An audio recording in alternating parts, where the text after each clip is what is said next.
Kuremo burajini. African alignment.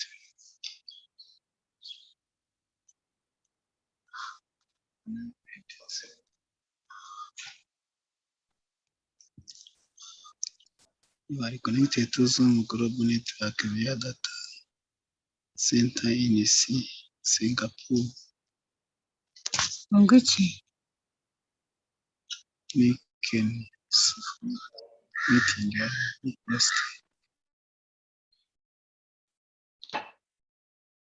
Ladies and gentlemen, our program will start shortly. I kindly request you to mute your microphone.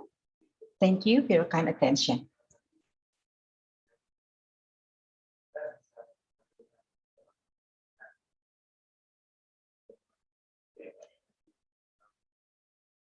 Your Excellency, Acting Director for Non-Aligned Movement Center for South-South Technical Cooperation, Ambassador Diar Nurbintoro, Director for Technical Cooperation, Ministry of Foreign Affairs of the Republic of Indonesia, Mrs. Maria Renata Hutagalung, Director for Director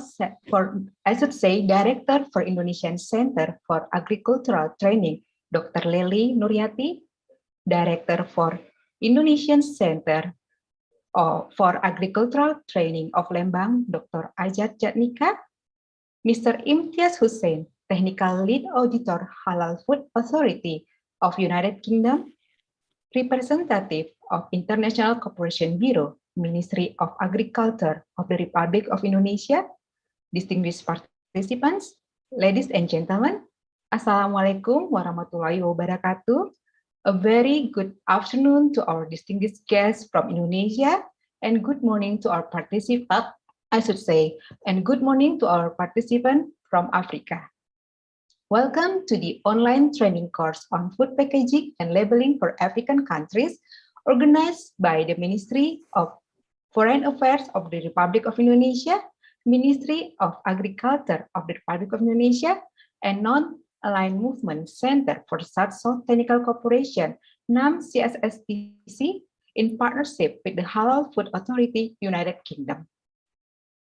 Ladies and gentlemen, before we proceed to the opening ceremony, allow me to inform you the sequence of our program. Our event today will be started by remarks by Director for Technical Cooperation, Ministry of Foreign Affairs of the Republic of Indonesia, to be followed by opening speech by Acting Director for NAM-CSSTC, Ambassador Diar Nurbintoro, and presentation from Dr. Lely Nuryati, Director for Indonesian Center for Agricultural Training, and then concluded by virtual photo opportunity with all the participants. Ladies and gentlemen, without further ado, we shall invite Director for Technical Cooperation, Ministry of Foreign Affairs of the Republic of Indonesia, Ibu Maria Renata Hutagalung, to deliver her remarks. Ibu Director, the screen is yours. Thank you, Ambassador Diar Nurbintoro, Acting Director of Non-Aligned Movement Center for South-South and Technical Cooperation, Honorable Dr. Lely Nuryati, Director of Indonesian Center for Agricultural Training, Ministry of Agriculture, Republic of Indonesia, representatives from International Cooperation Bureau, Ministry of Agriculture, Republic of Indonesia, Mr. Imtiaz Hussain, Technical Lead Auditor, Halal Food Authority of United Kingdom, distinguished guests and participants, ladies and gentlemen, Assalamualaikum warahmatullahi wabarakatuh. Good afternoon to distinguished guests in Indonesia. Good morning to all participants in Africa. It is a great pleasure for me to welcome all the participants and experts from the Ministry of Agriculture of the Republic of Indonesia on the opening session of this online training course. Allow me to express my appreciation to NAM Center for the cooperation, initiative, and hard work in organizing this training. Distinguished participants, ladies and gentlemen, the world is currently facing its global challenge. With the establishment of the SDGs in 2015 that needs to be fulfilled by 2030, global development cooperation, especially cooperation among developing countries in the South, must also be intensely implemented. Indonesia has been active in promoting technical cooperation within the framework of SSC, and Indonesia's technical assistance focuses on capacity building cooperation with programs that is relevant to the needs of fellow developing countries. In the past 5 years, the government of Indonesia conducted 7 agricultural trainings with more than 170 beneficiaries. Even during this challenging time, Indonesia is committed in implementing its South-South cooperation. We are pleased to note the collaboration between the Ministry of Foreign Affairs, the Ministry of Agriculture with NAM-CSSTC this year, namely 3 virtual trainings which focused on the issues of tissue culture, pest management, and hydroponics, which some of the participants of this online training right now also took part in. Distinguished participants, you might have been aware that this training course is the final course of 4 trainings in the field of agriculture. Thus, I encourage the participants to make the best use, the best opportunity for this online training course, not only to share knowledge and best practices, as is the key spirit of South-South cooperation, but also to expand networks with the trainers and fellow participants from other countries.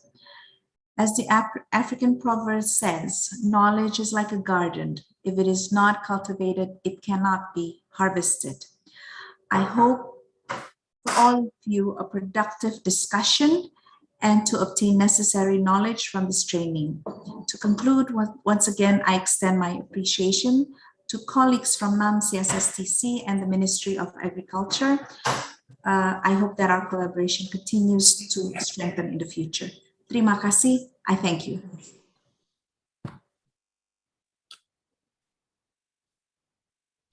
Thank you, Ibu Director. And now we have the honor to invite Acting Director for NAM-CSSTC, Ambassador Dian Bintoro, to deliver his opening speech. Ambassador, you may have the screen. Thank you, Christine.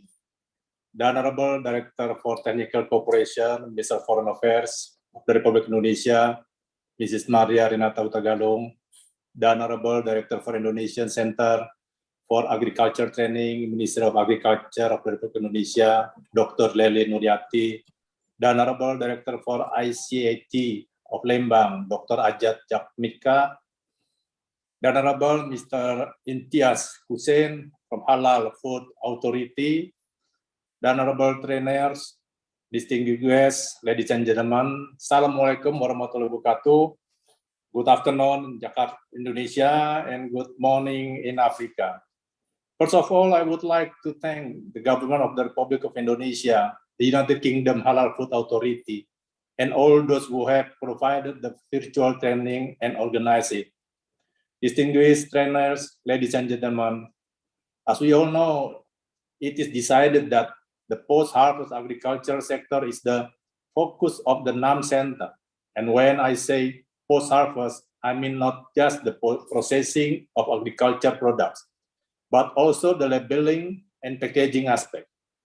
In order to reach synergies with the aim, we are expanding efforts to enhance the ability of the related stakeholders for current development research, to share their experience, to recognize the challenges, problems, and opportunities of food packaging and labeling. In June 2021, and a month ago, we provided an invitation describing the training objective and expected results. These are measures approved by the organizers that underline the outcome on distribution of guidelines on food packaging and labeling. The proper allocation of food packaging and labeling resources and know-how on food packaging systems.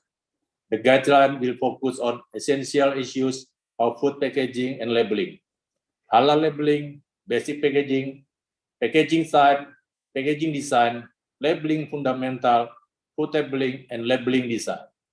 In the following 4 days training session, you will of course discuss all those topics and aim to achieve results that you can present to your colleagues, co-workers, students, and farmers in your respective countries. The NAM Center will try to incorporate the result of the discussion into the plan for the NAM Center in the short and medium term. Various aspects need to be investigated, namely existing labeling requirement, the food packaging, certification, and accreditation scheme, the expansion of product shelf life through packaging, and the profile of the Halal certifying and Halal inspection entity, the existing consumer guidance on food labeling, the construction of packaging and its fundamentals, and the interpretation of halal product will also be included in the subtopics. These are absolutely the trainers will impact in part during the program. And of course, there are geographical differences across participating countries in order to meet the Indonesia and the United Kingdom criteria, which we intend to examine in your discussion in the following 4 days to discover a one-size-fits-all solution. I shall try to mention the NAM Center perspective in a number of headlines. With regard to food security, NAM Center will implement agriculture activities on the basis of local, collaborative, transformative, resilience, and sustainable principles. The NAM Center, therefore, focuses on organizing activities that even small farmers and young people can undertake in their institution, like local and or direct sales of farm products, diverse cultivation, and organic waste. In terms of partnership, it emphasizes arrangement to pool resources for mutual benefits. Resources pooling includes knowledge in agriculture, marketing, dealing plans, and farm networks. The NAM Center is also working in the field of transformation to enhance our training program, which meets an increasing number of obstacles and limits, especially in connection with the current COVID-19 pandemic. With regard to resilience and sustainability, the NAM Center offered a method which utilizes existing natural resources on the sustained basis to produce higher climate-adapted production and incomers. Certainly, we hope the government of non-aligned countries to support the NAM Center in those areas. It cannot be a spectacle for a single person. Everyone must cooperate. In particular, agriculture professionals could support this in the proliferation of their skills, information, and other marketing and commercial methods. That is an example. Finally, I should like to emphasize the need to design a strategy for monitoring this training. By submitting input to our co-organizers, I would invite government, academic, and corporate personnel to fully join in this program. The Honorable Directors and Trainers, distinguished guests, ladies and gentlemen, I'm delighted to provide you with a very successful training and to obviously open the online training course on food packaging and labeling for African countries. I thank you.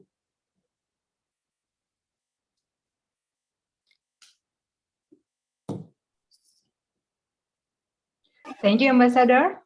Now, allow me to invite Director for Indonesian Center for Agricultural Training, Dr. Lely Nuryati, to deliver her presentation.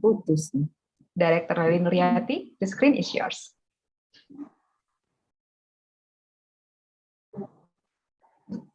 Thank you, Christine. Do you hear my voice? Yes, please. Loud and clear, Ibu. Not clear, ya? Loud and clear, Ibu. Sangat jelas, Ibu. Let me check our internet. Tethering aja.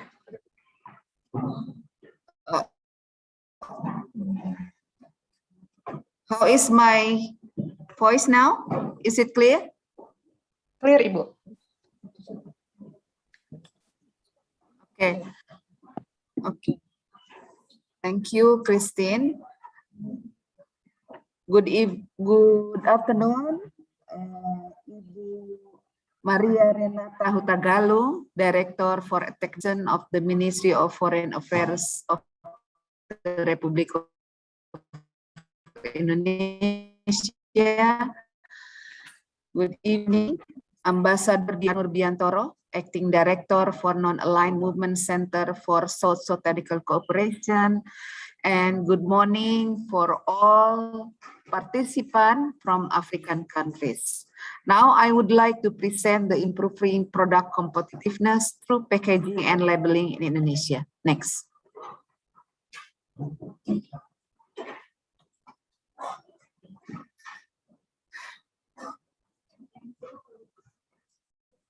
Agricultural Development Policy Direction is advanced, independent, and modern. Advanced is smart, precise, and fast in achieving better performance. Independence is optimizing own resources, utilizing the latest technology.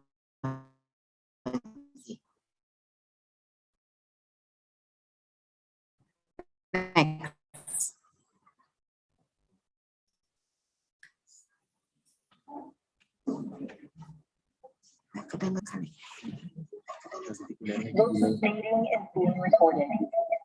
Horticultural Development Policy Direction.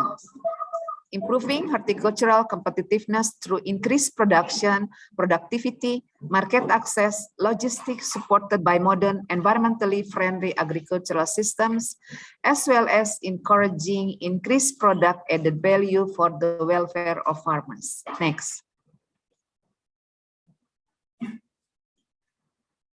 Packaging and labeling. Business competition, especially for medium and small medium enterprises, is now growing and getting tougher. Every day, new products appear. Horticultural products are not left behind. Many product innovations have been produced, but not without problems. The perishable nature of horticultural products is a problem. This is inseparable from packaging technology. The appearance of the packaging will also demand support in product marketing. Next.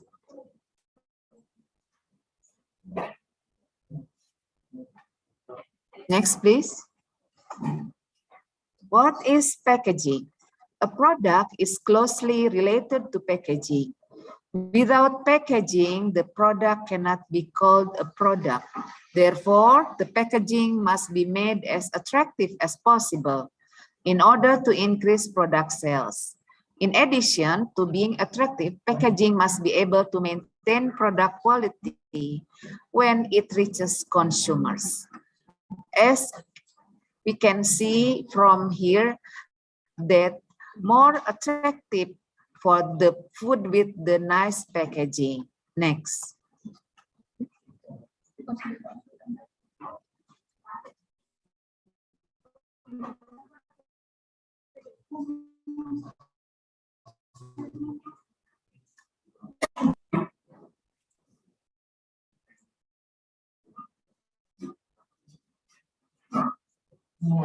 Next.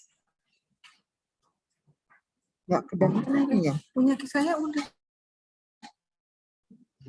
Without packaging, can the product be sold? Every product is content and packaging. So that packaging doesn't mean waste and sales costs, but rather than a unit with its contents that can lift the image and added value of the product and can protect the product properly. As we can see from here, that chilies can be produced and packaged, and of course we can see it with the packaging parts. Next. Importance of packaging. Hermawan Kartajaya, an expert in marketing, said the technology has changed the function of packaging. People used to say packaging protects what it sells. Now, packaging sells what it protects. In other words, packaging is no longer a protector or a container, but must be able to sell the product it packs. As we can see from here, that for the cassava, we can use the nice packaging to sell, and the price, of course, will be increased and better if we don't package properly. Next.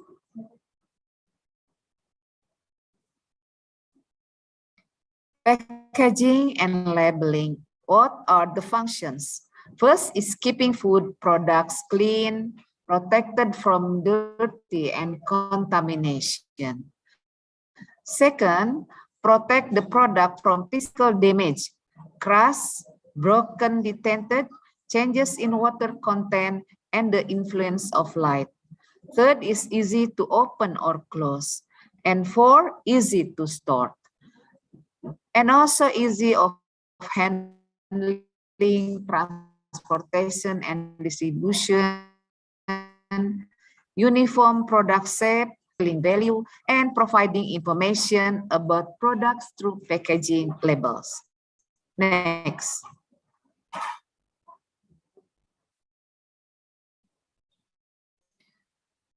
What are the packaging label functions? First, give more appeal to the product. Second, as a product identity, so that it is easy recognizable. Third, means of communication to customer. Four, make it easier for manufacturers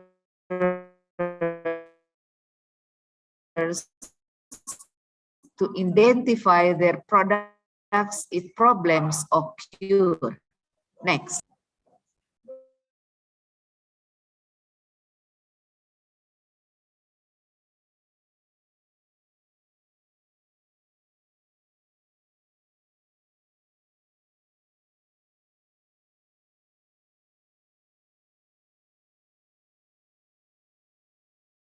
Excuse me for the internet connection.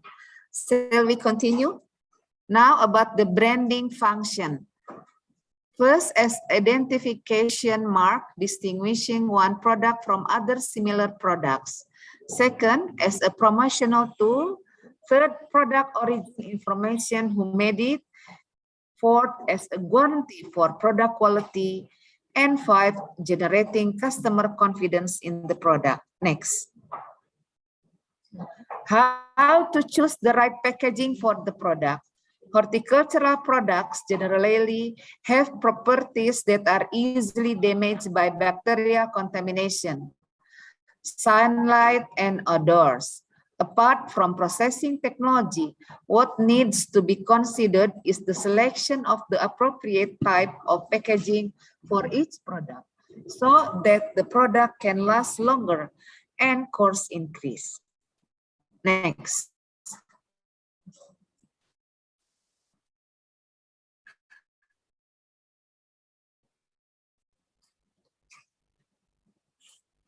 Sample of small medium enterprises products that have entered the market with good packaging and labeling.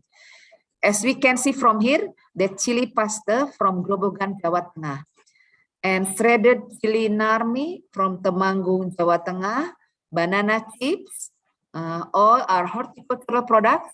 And also we can see here from Rumpun Padi, Wonosobo, Jawa Tengah, and fried salad Super Bram from Kulon Progo, DIY, it is Yogyakarta. Next. This is the examples for packaging of horticultural products, and this is for the process of the horticultural products. As we can see from here, that there are some chips and also juice. And we can see also the spicy for the chicken and also potato chips. Next.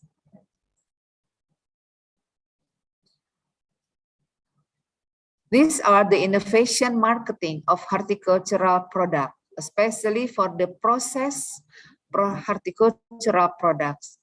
We can see from here the online shop Shopee sells also the processed horticultural products with the good packaging, like for the bawang goreng, or we call fried shallot, and also other products also sell in Tokopedia online shop. We can here see the chili pasta and also other products made from the horticultural product. Next. Next. Yeah. Thank you, ladies and gentlemen, and sorry for the bad our internet connection, and have a good training participant to join the training with us. See you again and have a good training.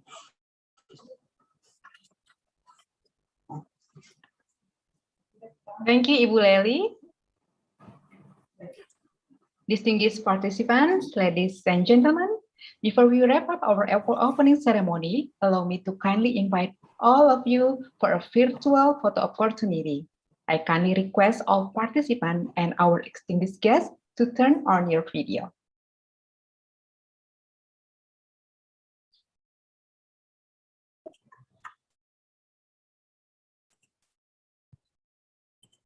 Okay, Mrs. Christian, permission to give the cue for the virtual photo. And we are still waiting for all of the participants to turn on the video. Maybe for Mrs. Sukainje from Gambia, please turn on your video. Okay, okay. I'll start counting from now. 3, 2, 1. Once more. 3, 2, 1. For the second page, I'll start counting from now. 3, 2, 1. Once more. 3, 2, 1. Thank you very much. Thank you, Mbak Niken. Ladies and gentlemen, we have concluded the opening ceremony of online training course on food packaging and labeling for African countries. For next agenda, I would like to invite colleagues from NAM CSSTC to lead our next program. I thank you for your kind attention and wish all the participants to have nice training. Stay healthy. Wassalamualaikum warahmatullahi wabarakatuh. Waalaikumsalam. Thank you, Christine. Thank you, Christine. Terima kasih. Thank you, Ambassador. Dubes, Setia, Bu Lely, Bapak Ibu Bu semua. Maria. Thank you. Terima kasih. Thank you. Thank you, Pak Ajat. Ya. Thank you, Pak Jan. Thank you, Ibu Kapuslat. Thank you.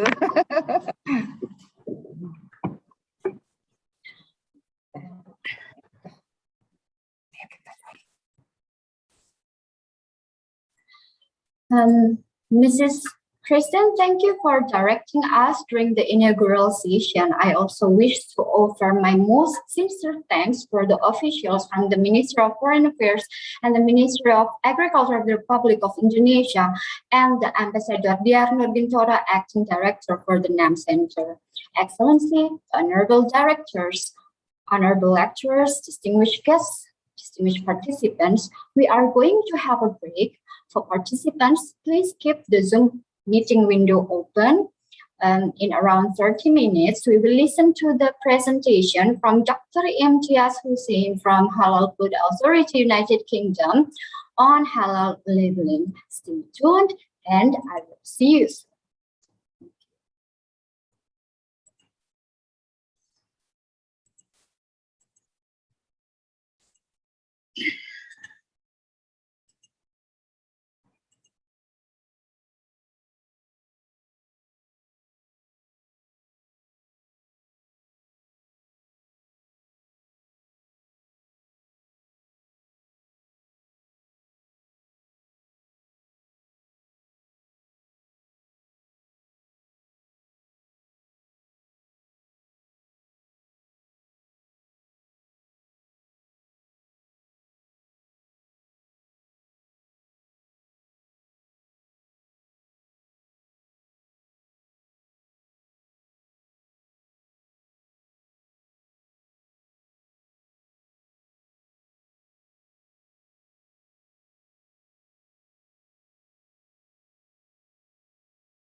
distinguished lecturers, distinguished participants, my dearest colleagues, ladies and gentlemen, thank you for staying in the course. We hope that you are enjoying the training for the last 1 hour. As you may know, we are now heading to the lecture and discussion presentation.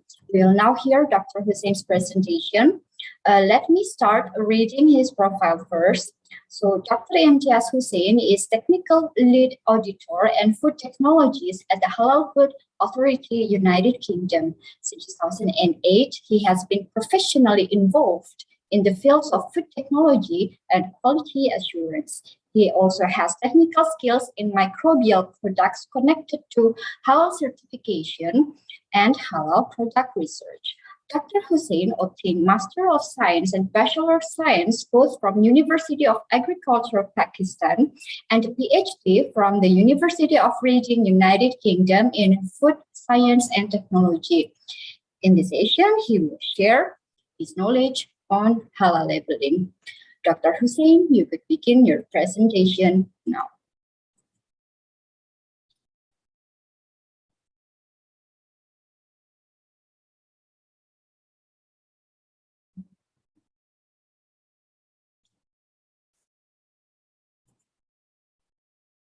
You can start sharing your screen right now, Dr. Hussain, and unmuting your microphone, please.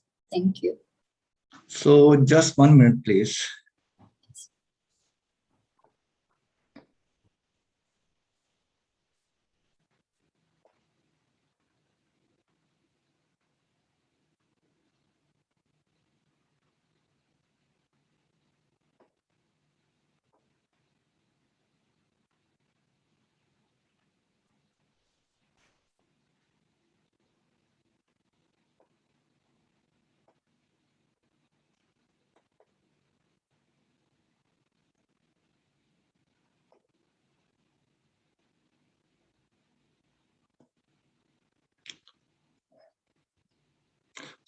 So you can see my screen? Yes, very clearly, Dr. Hussain. Please continue. Okay. So thank you very much giving me an opportunity to participate on your platform. So the topic of my presentation today is the food packaging and the labeling. Before going to start the food packaging and labeling, so it is very important to understand the basic and fundamental of food packaging, the labeling. And definitely after that, we will discuss in detail about the halal packaging. So basically, during the presentation, we will cover these topics under the umbrella of food packaging and labeling. So we will discuss the basic definitions and the type of packagings. And then we will discuss what is the food grade requirement for the packaging. And then we will discuss food labeling laws and information which is required to fulfill the requirement of food labeling in UK, Europe, and all over the world. And then we will discuss the packaging suitability, and then the packaging migration and stimulant, which play a vital role in the migration of chemical from the packaging material into the food product, which is a very critical issue from the food safety point of view. And then we will discuss food labeling information in detail with regard to the halal protocol. And then we will discuss halal packaging and halal food industry challenges. And the last topic is halal packaging, production, environment, storage, and distribution. So before the start of the packaging presentation, so I would like to show you one video. For that, give you basically the basic process of production of these packaging material like plastic, papers, and some information regarding the labeling on commercial scale.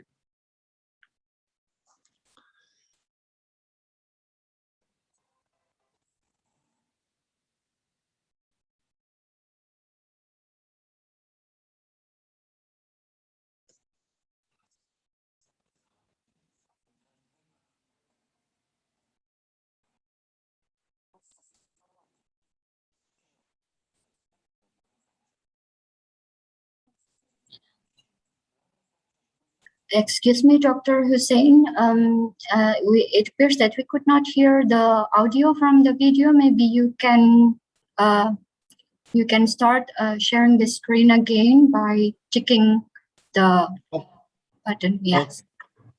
Thank you.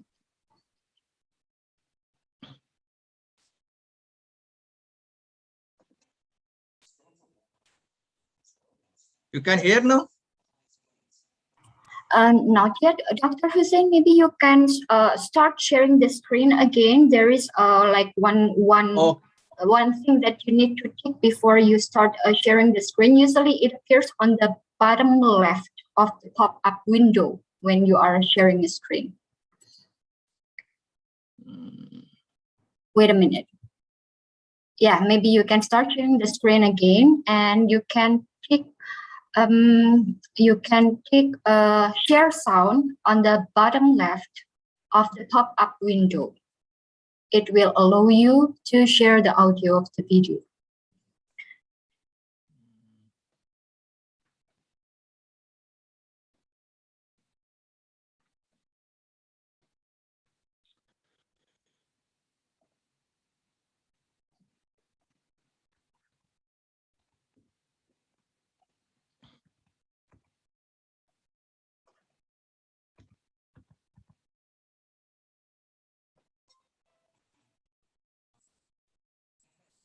That's fine.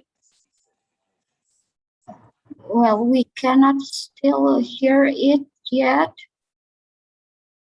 I'm not sure what is. Have you ticked the share sound on the bottom left of the pop-up screen?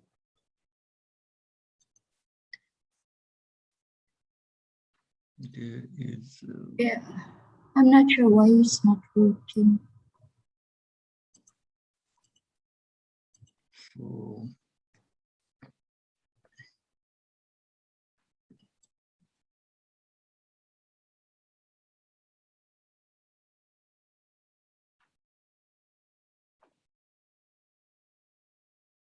Usually when you hit the share screen button, there is a share sound on the bottom left of the pop-up window, and you need to tick it so that the participants, all of the audience of the Zoom meeting will be able to hear the audio of the video. Or maybe you can share, I don't know, of course it's not possible. Yeah, can you try, Dr. Hussain? This one, yeah.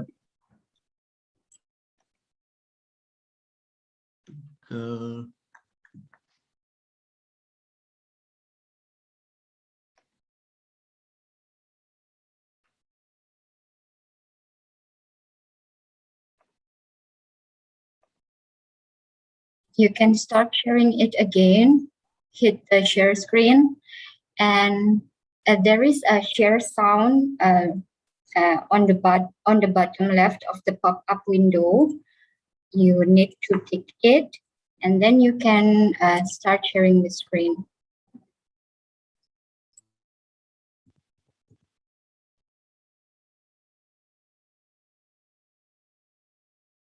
Or maybe if there is a link for the video, you can share it. I can help you from here. Yeah, if you.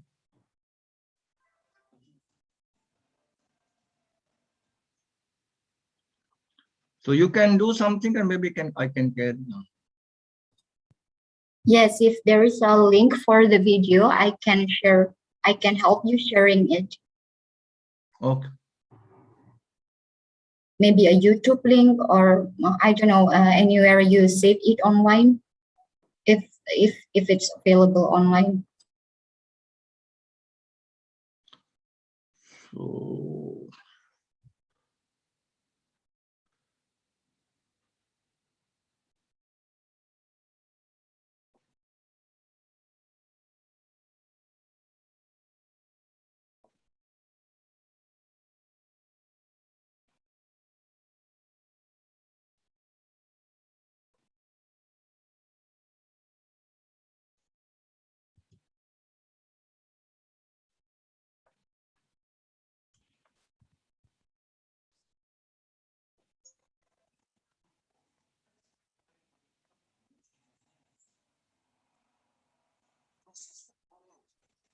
maybe we can start and I will explain later on what's the Oh, process. yes. That would be great. That would be great. Yeah.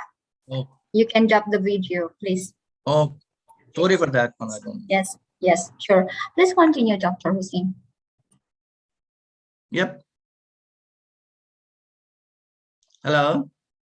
Hello, Dr. Hussain. You can start sharing the screen again. From where did you left at?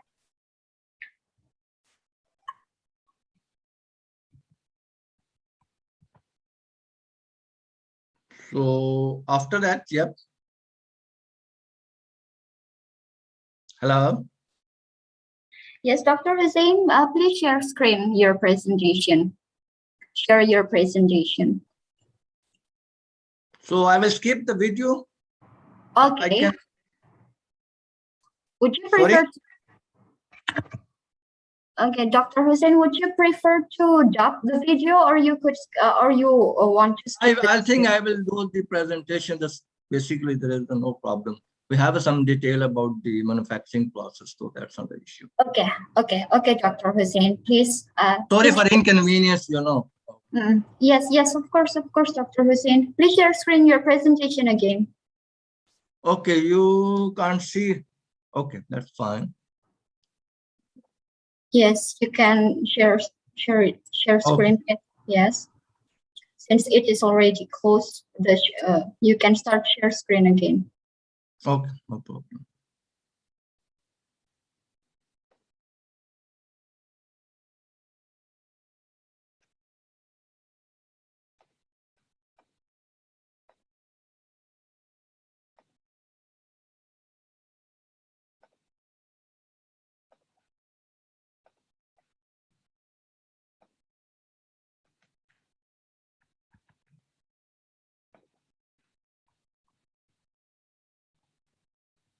You can see now? Yes, Dr. Hussain, perfectly. Please continue. Very much. Sorry for inconvenience as caused to you.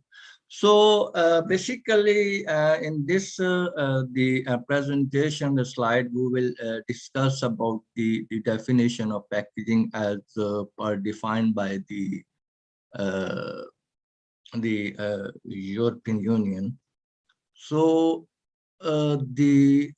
basically the European Union gives the definition of the packaging and its field of application. So packaging means all products made of any material of any nature to be used for the containment, protection, handling, delivery, and so of the product. So the delivery and presentation of goods, from raw material to the processed food, and from the producer to user or the consumer. So packaging, there are three types of packaging. The sales packaging or the primary packaging, and the group packaging or the secondary packaging, and the transport packaging or tertiary packaging. So the sales packaging and primary packaging is a packaging conceived so has to be constituted as a sale unit to be final user or consumer at the point of purchase. And this group packaging and the secondary packaging consists of a certain number of sales units intended for the final user or consumer. It can be removed from the product without affecting its characteristics. Transport and tertiary packaging is a packaging conceived as to facilitate handling and transport of the number of sale units or the group packaging in order to prevent physical handling and transportation damaging. So regarding the food contact material, so as per regulation 1935/2004, European Union defined the packaging of food. What is the food contact material? So food intended to come in contact with the food food contact material or FCM must comply with the requirements set out in Regulation 1935/2005 European Union. So food contact material must not be transferred their component into the food in quantities that can affect human health, change food composition in an unacceptable way, or deteriorate its taste, textures, or odor in line with the principal criteria for food contact material. Food contact material or constitution must be included in the list of authorized substances, which is defined by the European Union to make sure the food is safe for the human consumption. So the labeling and advertising and presentation of food contact material must be explanatory and not misled to the consumer. So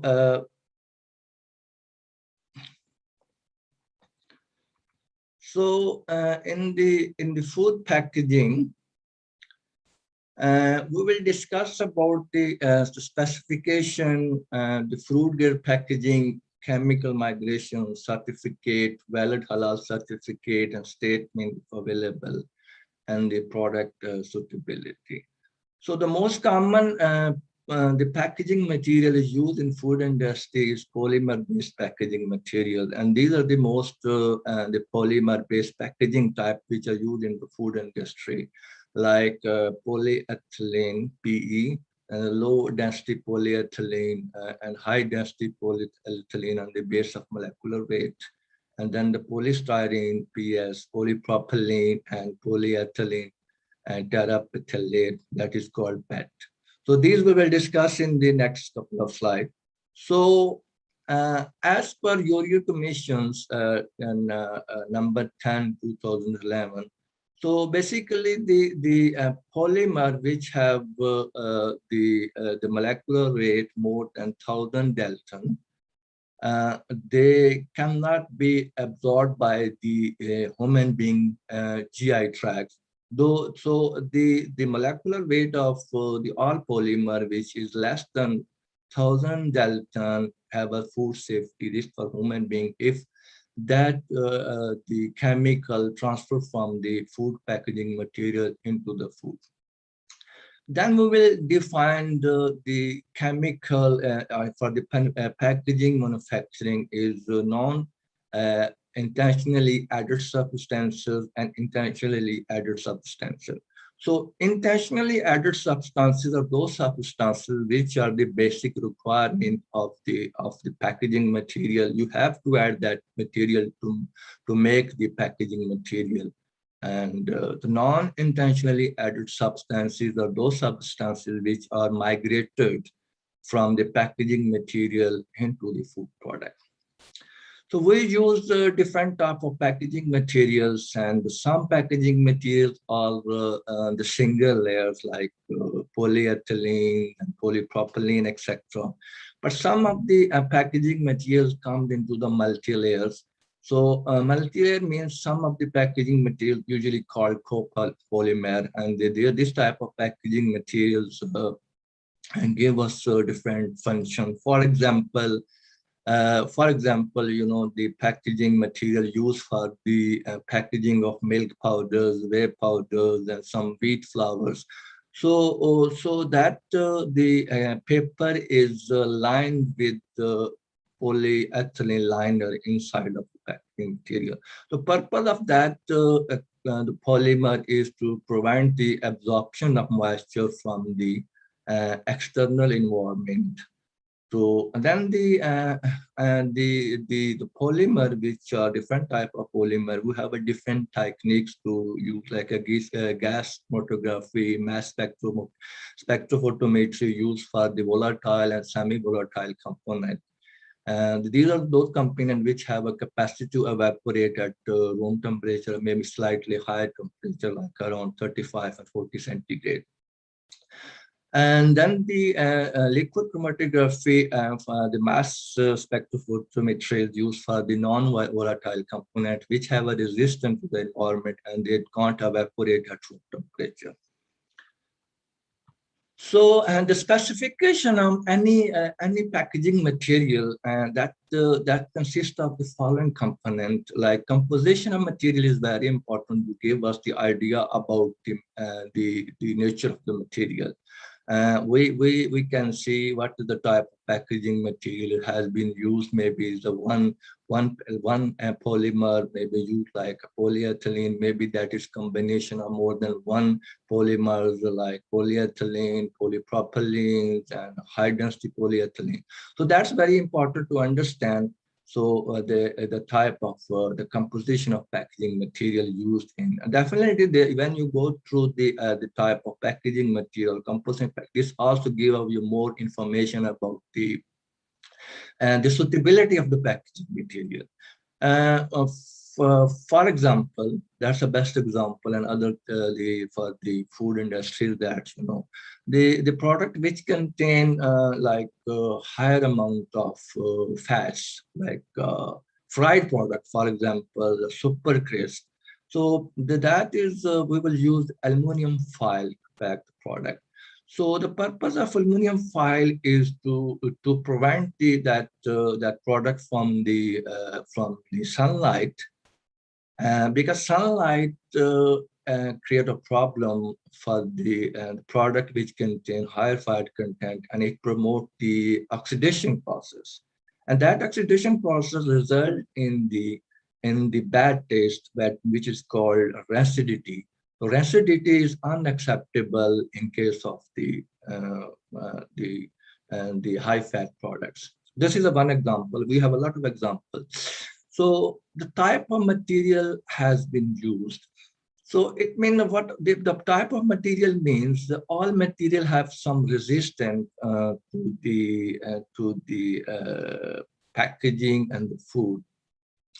So that's very important. Like what is the thickness of the packaging material, and that packaging must be fulfill the requirement of the food product which need to be packed, and they must have a proper strength withstand during the packaging transportation process. So that's the best example is that, you can't use one packaging material for all products. So every product have a specific requirement of the packaging material. For example, if you have seen some packaging material used for the packaging of like a milk, and for the juices, and we use the Tetra Pak material. And these two type of material have a different composition and material. And if you talk about the juices, the juices are like a low acid product, low pH product and high amount of acid. So that they need a special layer inside of the Tetra Pak to make sure it will not affect the packaging material. So the next is the packaging design is a very important from the transportation and the logistic point of view. So the packaging design is a very important to make sure the product is transported and packed from one store to the retail market, and it must stand on the shelf with the proper shape and size, and it will give you a proper information to the client, like what information we need to show on the front of pack, and what information we need to show on the back of pack. So we will discuss in detail what are the mandatory information and what is the information which is called not mandatory information, that is not important from the food safety and food labeling point of view. So food tolerance means, every product have a suitability from the food product point of view. If you use the wrong packaging for the product, definitely you can't control the migration process, So there's a very detailed information is available in European Commission regarding food packaging materials, and they have very clearly defined which product is suitable for the packaging of the material. So that's all should be clearly mentioned into the specification regarding the food suitability and overall migration level into the packaging material. material. That's a very important, and allergen declaration is also very key factor from the food safety and quality point of view, point of view, because you have to mention the allergen declaration, because some people are allergic to specific product, for example, milk, lactose, peanuts. So that need to be declared. That is the food labeling mandatory requirement. And then you have to mention clearly this product is suitable for the packaging of the food material. So that's information usually come from the European Union Commission, and they have defined clearly these packaging material are suitable for packaging of the food material. So we need to follow that guideline to make sure that information is available in the specification.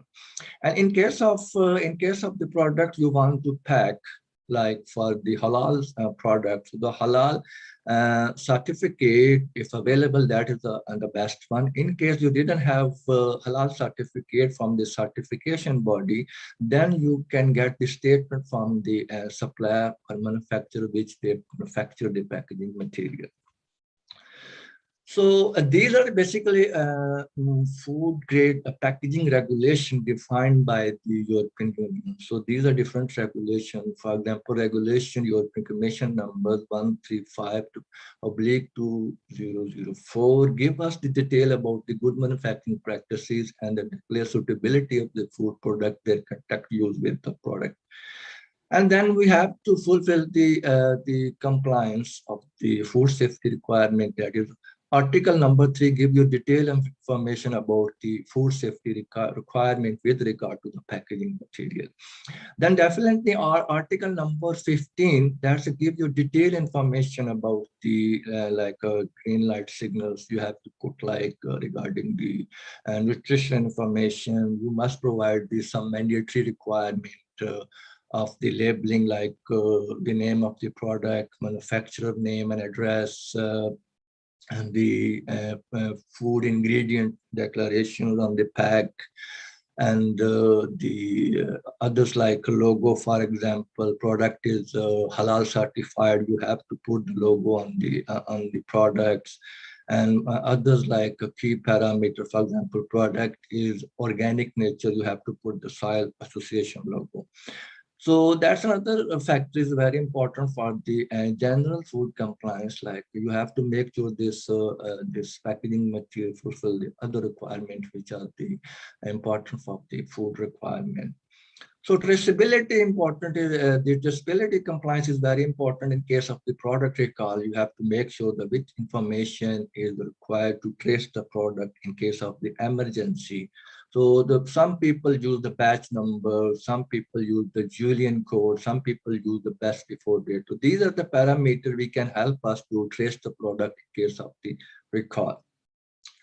So, and then this the tail information is also available regarding the flexible based packaging or polymer based packaging on the website flexpack-europe.org. Somebody interested to get more information, this all information is available on this website. So the factor which influence the migration phenomena. So first of all, before going to the detail of migration, detail of factor which affect the migration, I will give you the brief idea of what is the migration. So we need to understand about the migration first. So then you will able to understand what are the factors which can affect the migration process. So migration is a very key parameter to understand the food safety requirement as well for the halal suitability. So the migration basically correspond to the transfer of substances from the packaging material to the product by physiochemical reaction, except for the element that could be separated from the packaging to the mechanical stress. So a distinction is made between the specific migration where the transfer of the identified component is measured, and the global migration where all components of the packaging material that have come into the contact with the products are measured. So it is very important to identify and understand the potential migrant, especially those with a legal requirement. The legal requirements are defined by the European Union. You must have to follow the legal requirement to make sure this the migrants are safe for human consumption. For example, the sterilic case. So the sterilic case, the amount defined by the European Union must not be exceed. That is 10 milligram per square packaging material. So the migrant can be several sources. They may be present in the raw material used to make packaging. For example, metal, wood, tannin, sand in glass, residue from the synthesis of polymers, and some product incorporated during the recycling. Though they may have been incorporated intentionally or intentionally during the processing of the raw material. For example, additives, catalysts, degradations, and the products of additives and polymers. So they may appear during the storage or may have the reactivity of additives, degradation of the material, reactivity between the food, constituent, and container on heating and packaging product like microwave technology or microwave technique. So,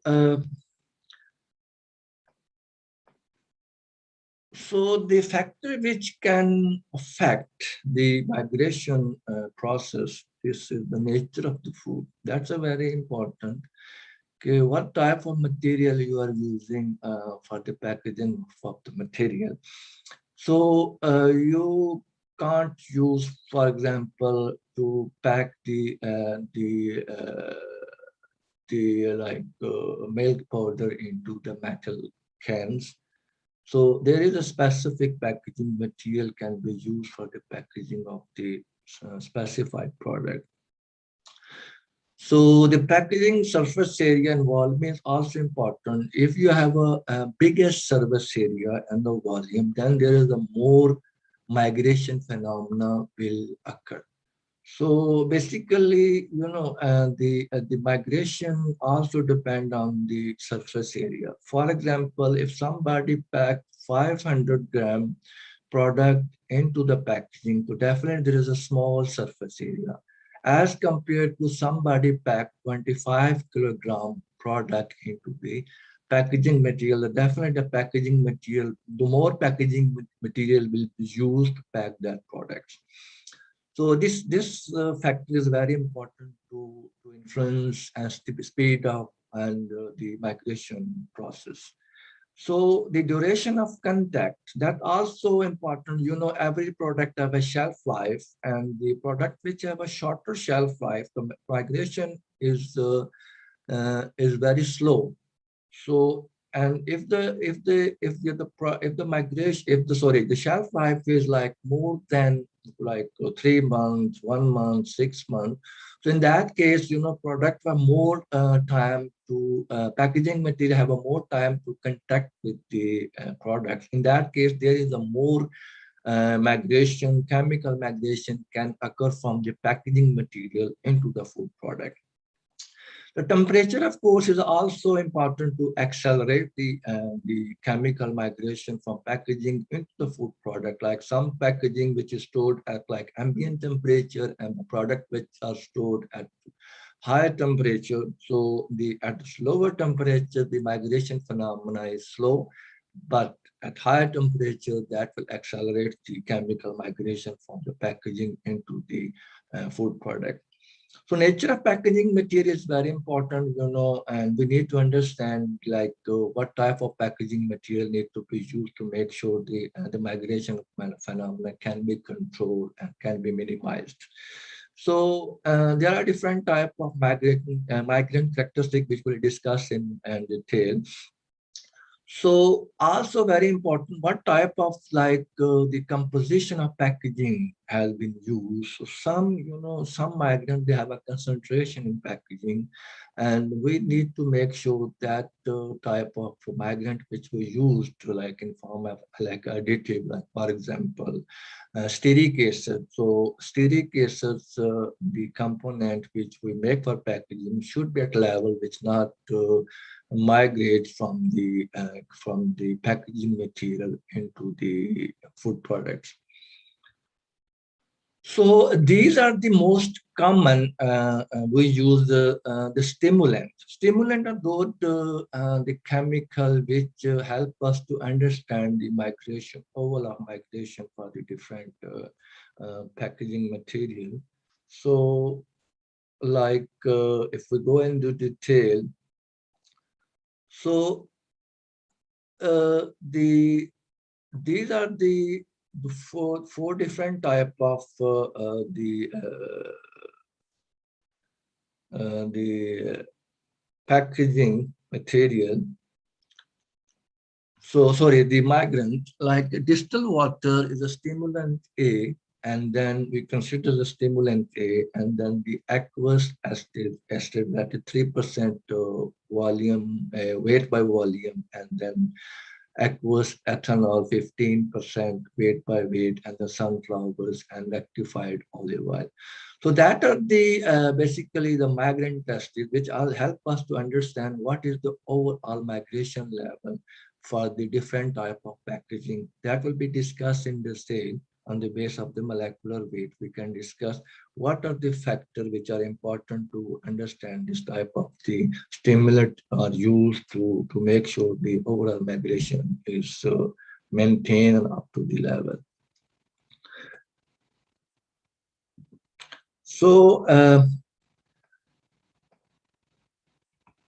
So we will discuss regarding the migrant classification on the base of the molecular weight. So I mentioned earlier the molecular weight more than 1,000 Dalton is not a problem for human being because it can go through the GI tract. It will not affect the human body.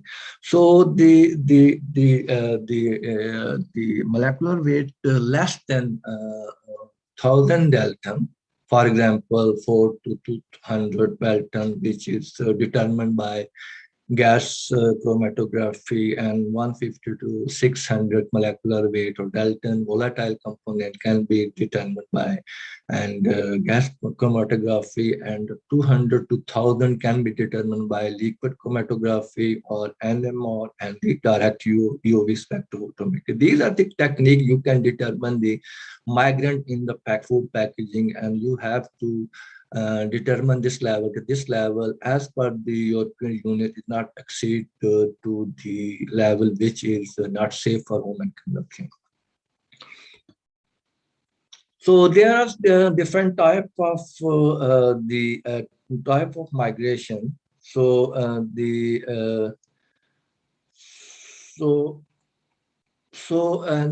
type of migration, that's very important. The potential interaction between the food and packaging has been subject of study where the migration occur from packaging to the food. However, the food constituent also migrate to the packaging material. This reverse phenomena occur in particular for the most plastic, which can affect the mobility of certain additive in the polymer. So these migrant can be classified into three groups. The first group is called no or negligible migration. So in that case, a range of the product packaging combination exists for which virtually no migration is observed. So this is the particular case in the dry condition where there is practically no exchange between the food and most packaging material. The best example is the product which packed in like milk powders and which packed in 25 kilo bags. So, and the some dry powders, wheat flour, and milk protein isolate are the best example where there's no migration occur because there is the condition are dry. The product is stored under the dry conditions, and the product contain very low moisture content and water activity, which did not support the migration of these chemical from packaging into the food. The other one is the migration independence of the packaging products. So this class include the plastic contains certain amount of the monomer as a reaction component mainly originating from the reaction process. So these monomers and other products can be formed from the polymer by the thermal degradation during the manufacturing of the packaging or the photo degradation by radiation.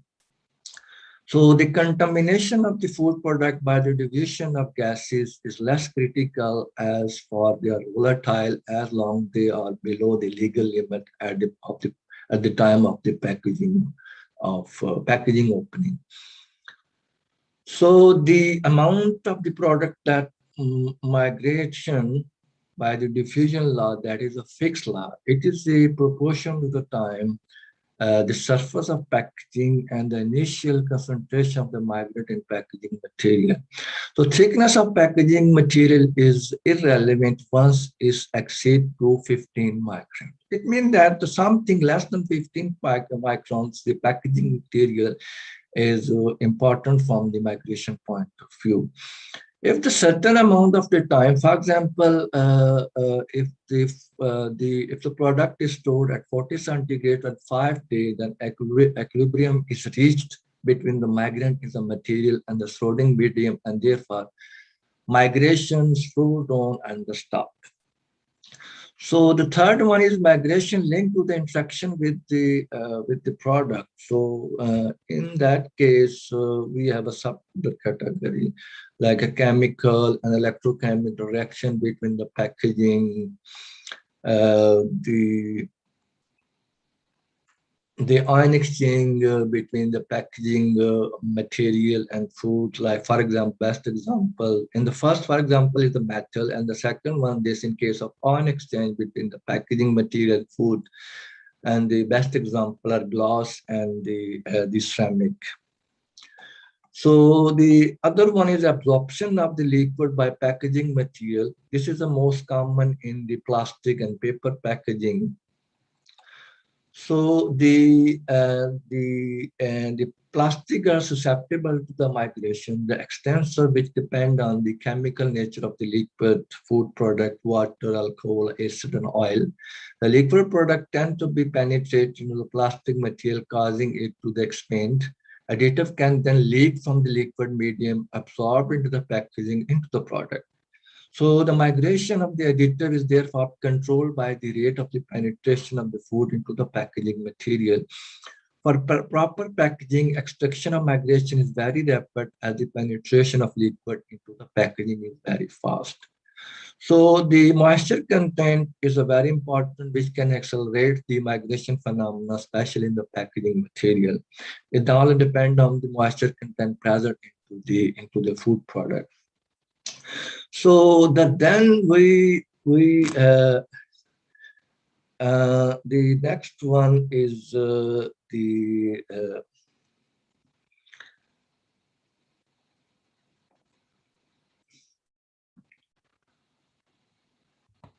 so these are basically the example where we use different type of stimulant, which can help us to understand the overall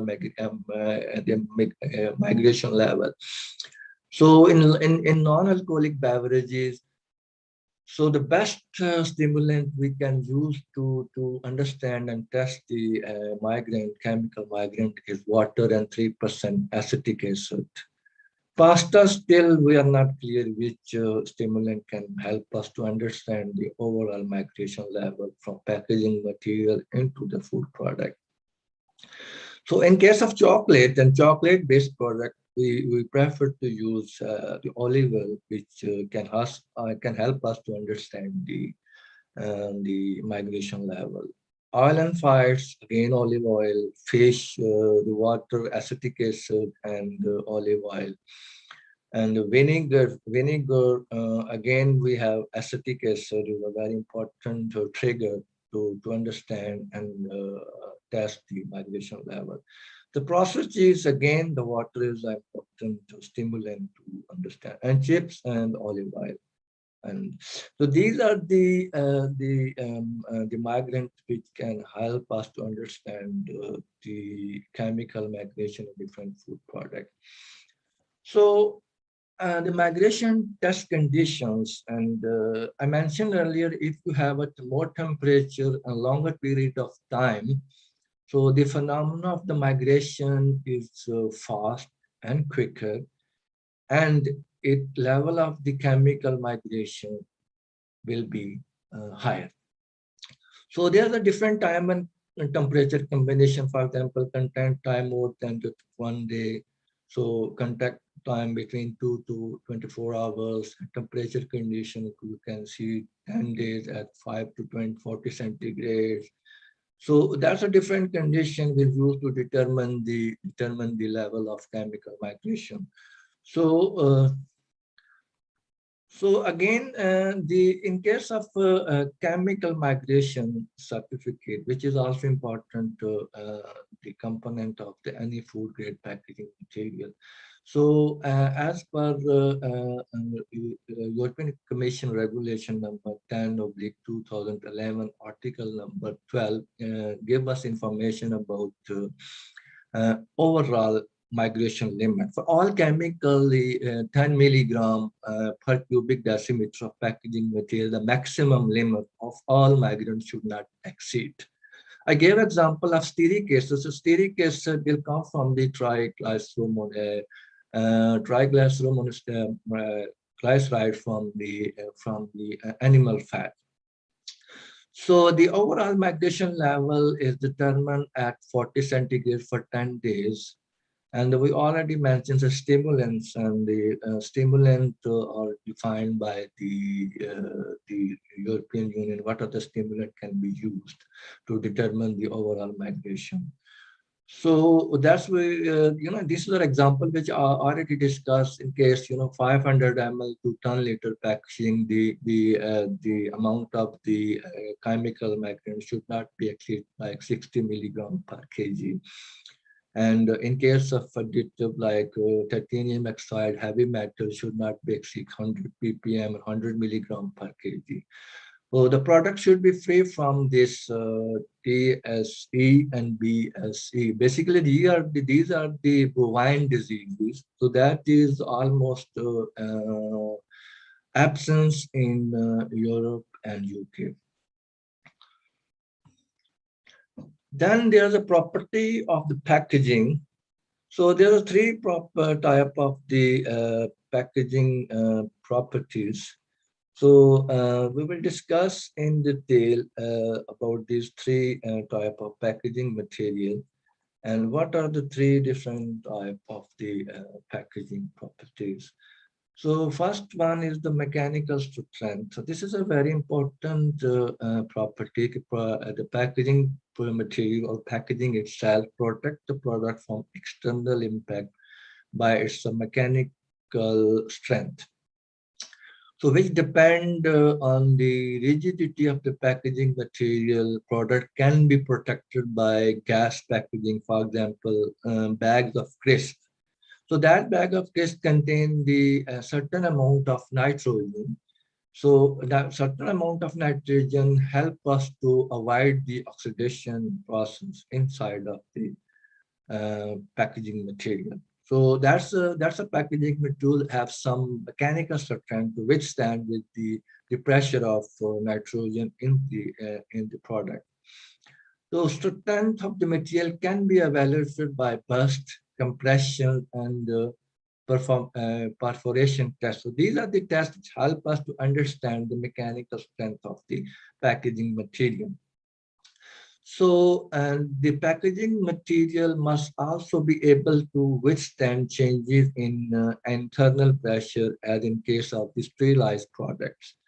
So sterilized product also produced through like a process where you have some level of pressure and product will go into the cans or some other material.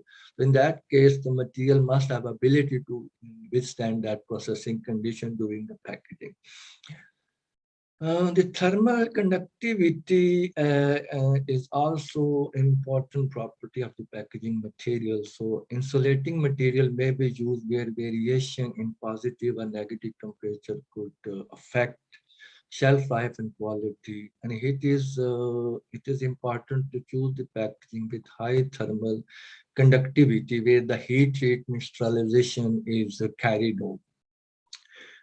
Which explain the use of metal can for the sterilized products. These are the like a sweetened condensed milk and some fruit and vegetables packed into the can. So that's required thermal conductivity when the product is packed at a certain temperature, and maybe we need a sterilization temperature like 120 centigrade for 20 minutes, 5 minutes. So that's material must withstand with that temperature. If for the reason of mechanical strength, the metals used in the packaging, it's important to be aware of the possible thermal breach that could easily negate the insulation property of the container. The insulation power of some material can be improved by trapping a gas, for example, air, as in the case of low density material. So third one is a radiation barrier property. It is a generally ultraviolet rather than the visible light rays that tend to denature the product. So product can be preserved by opaque packaging where the packaging should remain transparent. For example, beverages, tinted packaging, and it is possible to use an outer layer of cardboard and wood.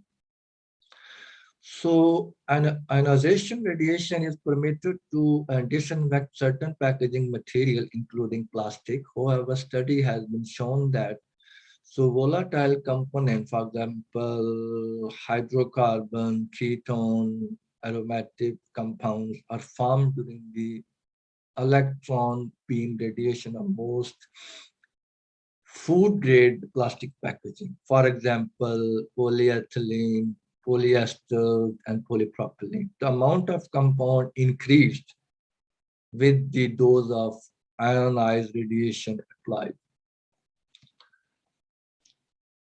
So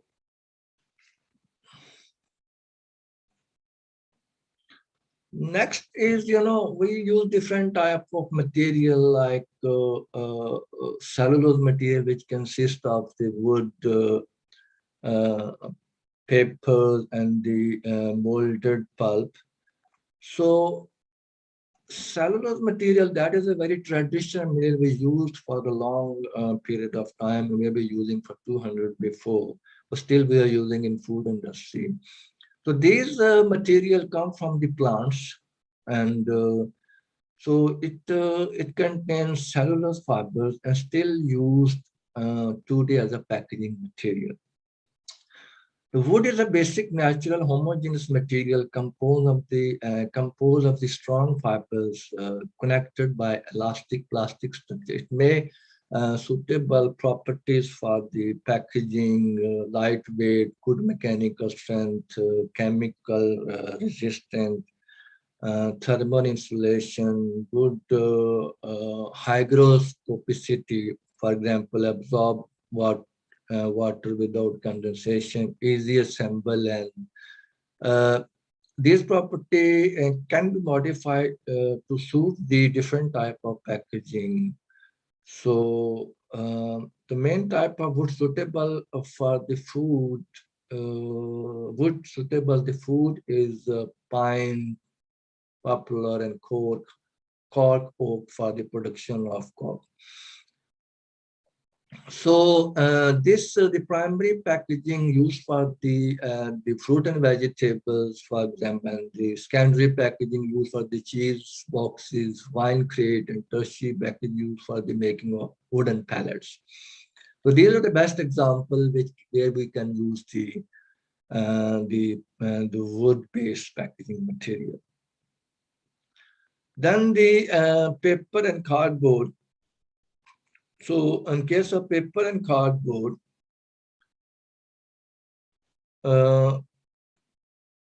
paper and cardboard is produced by the pressing of thin paper into thin sheet. The paper pulp is mainly produced from the softwood, and to recovery and recycling products are often added. So there are two methods for the production of poplar pulp. One is a mechanical process in which the wood is ground, mixed with the water, forming a slurry containing all wood components, including fiber of the varying length, but also tannin array. This is a method used to making cardboard boxes. So the chemical process in which the chemical separation of fiber from the component using soda sulfide and sulfate. So the manufacturing of like corrugated fibers, boards, and so these are the best example of the. So paper is inexpensive, renewable, recycled products, making packaging more rigid but having no barrier or convertibility properties. So it is therefore often used in combination with aluminum foil and polymer for sealing purposes. Paper coated with polyvinyl chloride also this as effect as a barrier to water and oxygen. So molded pulp is made by the shaping recycled pulp in the mesh mold, and it is used to produce egg cartons and inner packaging. So the glass packaging is the oldest man-made packaging material.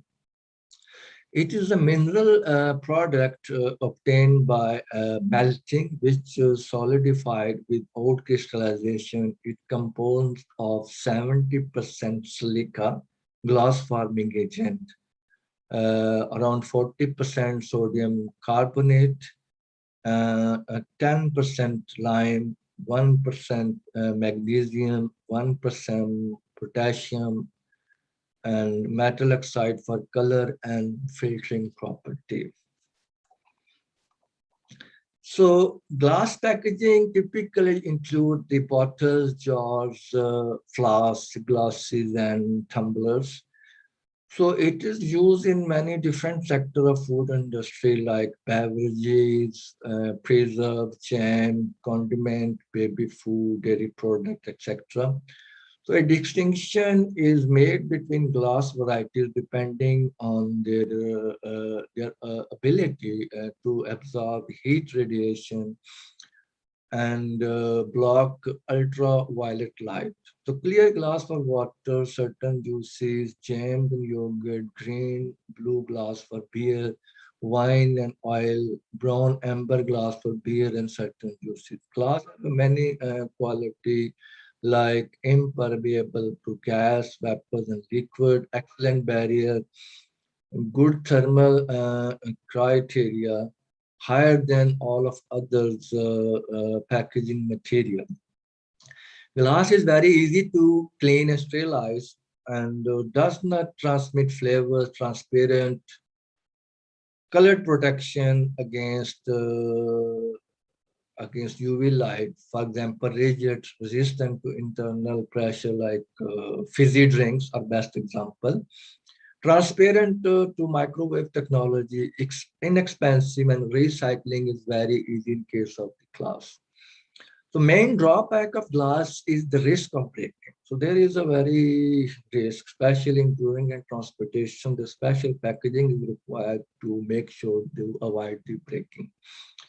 So proper closing of glass packaging also is essential and critical to ensure the tightness of container and protection of the product.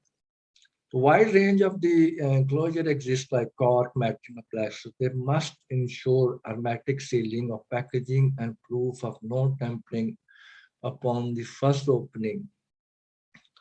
So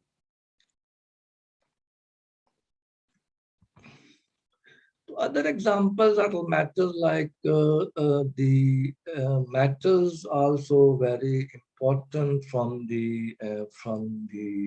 packaging point of view.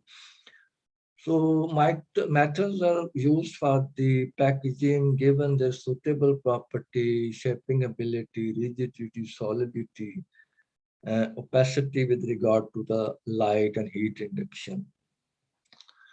So the packaging of the canned goods suited for the long-term storage, and the metal packaging is generally recyclable. And there two metals are used in packaging: steel in the form of tin plate, that is tin coated steel, or chromium steel coated steel, and aluminum in the form of alloy. So steel is alloy of iron and carbon. Both products are heated to temperature in a blast furnace to reduce iron to iron. Then the liquid iron then continually cast into the slab, and then they will rolled into the 0.2 millimeter metal sheet. So surface is then treated to prevent thermal collapse and protected using the zinc, the chromium, or the nickel. So varnishing is carried out by limited corrosion and migration upon the contact with the food product. Steel is used in the steel packaging in the production of 2 and 3 pieces cane. So the 2 pieces cane can be obtained by reforming a disc of metal into a cylinder with an triangular end, which is a loose and end is seamed to close the cap. The other one is aluminum packaging. So aluminum packaging is used basically for the packaging of different products like cans.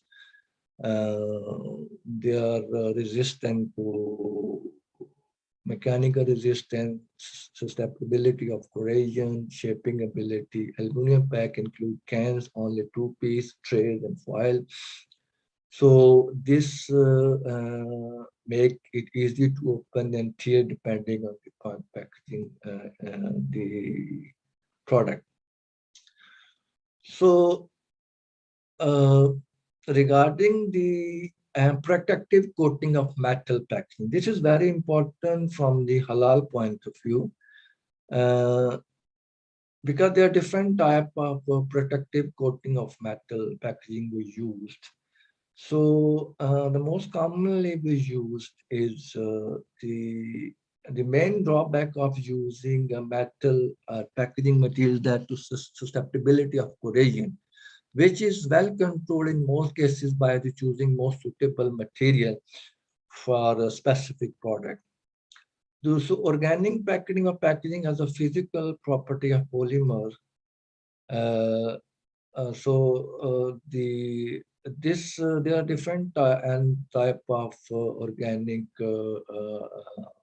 packaging. They based on the thickness, usually from 5 to 10 micron. So there are certain examples of the protecting coating.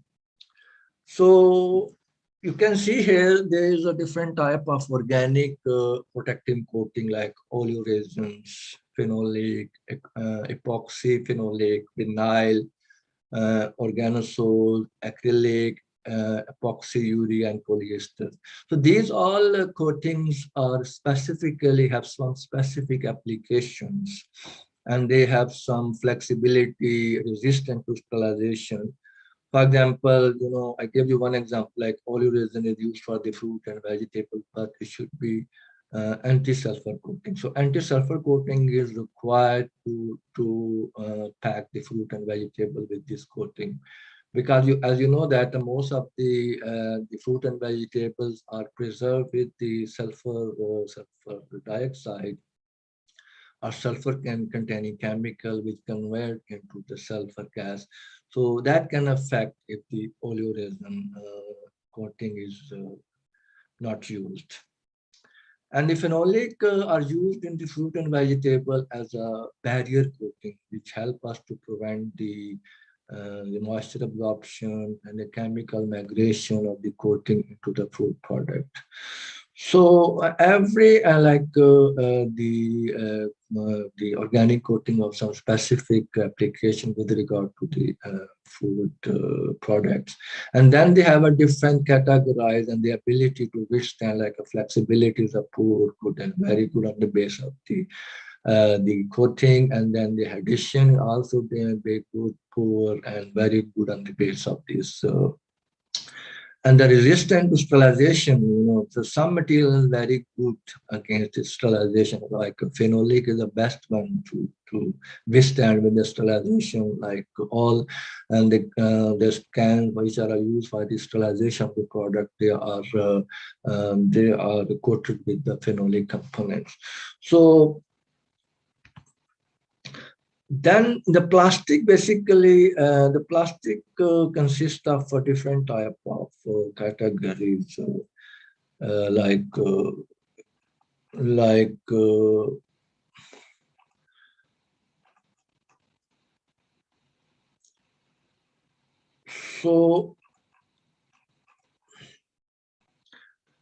so basically, plastics are synthetic material composed of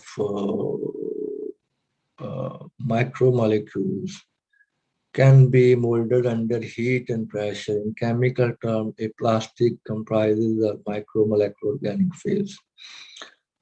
So fillers basically are agent like a glass and fibers. Additives are plasticizers, heat stabilizers, anti-UV agent, colorants. In general, there are two types of reagents. One is thermoplastic, which often when heated and hardened, when cooled and can be constantly remolded, and thermoset, which can only be shaped one. The plastics are derived from the petrochemical industry, except for cellophane, which is obtained from the chemical treatment of cellulose. So, the barrier, there's a different type of the polymer. Structured polymers chosen depend on the packaging required for the product. So they offer a wide range of properties such as resistant to freezing, sterilization, microwave, attractive appearance, user-friendly. So the barrier polymers have very low permeability of oxygen, like carbon dioxide and flavor. They are currently the preferred material, but they are never used in packaging due to the cost limitation.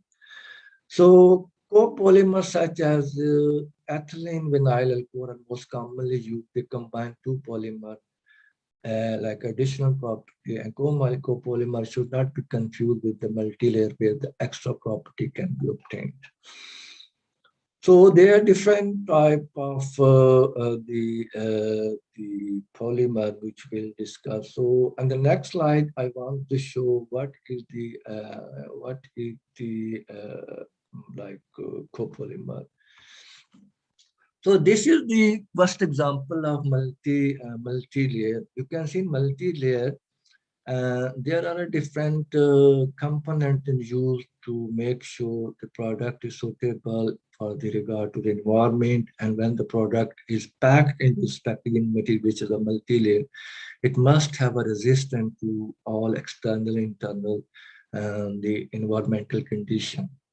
So you can see different layer of the like a carbon emission. They have a resistance to carbon emission outside environment, like humidity, carbon absorption. So they have a resistant form of the barrier. This is a coating layer which is outside of the packaging material. So then we have some barrier layer which will help us to understand like a product is there's no migration of moisture from the environment and from the product to the packaging material. So then the outer layer structure, sealing layer, these are coating. All layer like coating layer means you have to coat the packaging material like a printable and to make it attractive to the consumer. So this is an example from the structure. That is a typical example of the multi-layer. So you can see the polyethylene and polypropylenes are used in the multi-layer. Then the modic is all the combination of the polymer like a multi-layer. So ethyl vinyl alcohol and the polypropylene and polyethylene. So they have some specific function. For example, polypropylene and polyethylene, they are moisture barrier and they have a resistance to the chemical. And modic have a highly adhesive layer of resin. There's a combination of two resin to make it adhesive and to combine these all layer into one.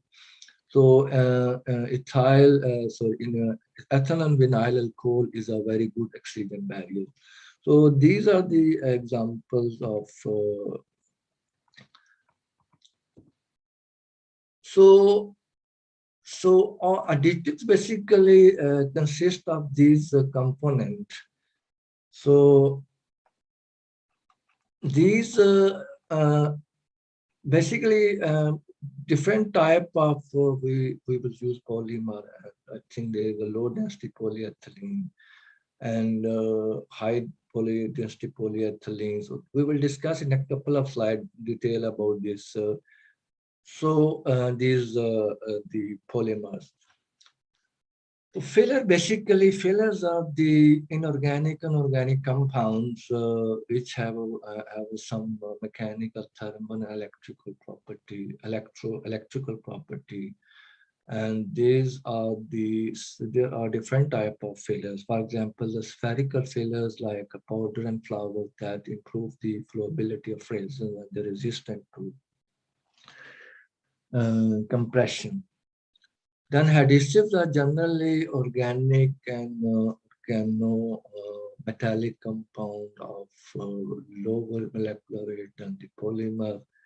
So plasticizers are the improved the mechanical property of plastic by interaction with the molecular chain. Stabilizers are to prevent the duration of the material during the manufacturing. Like antioxidant for polypropylene, polyethylene, and polystyrene. So they are particularly susceptible to oxygen, anti-UV light for PET, polystyrene, polyethylene that absorb ultraviolet light can then be photograde or photo-oxidized. So lubricant basically they facilitate for the canning process. Anti-static agent basically reduce the static elasticity by making the surface smooth and conductive. So additives are used for the primary function, but they have a side effect that can be controlled by the additive of another addition. If they reach their solubility limit in the polymer, they can extrude to the surface. They are carefully monitored by law because the low molecular weight allows them to migrate easily.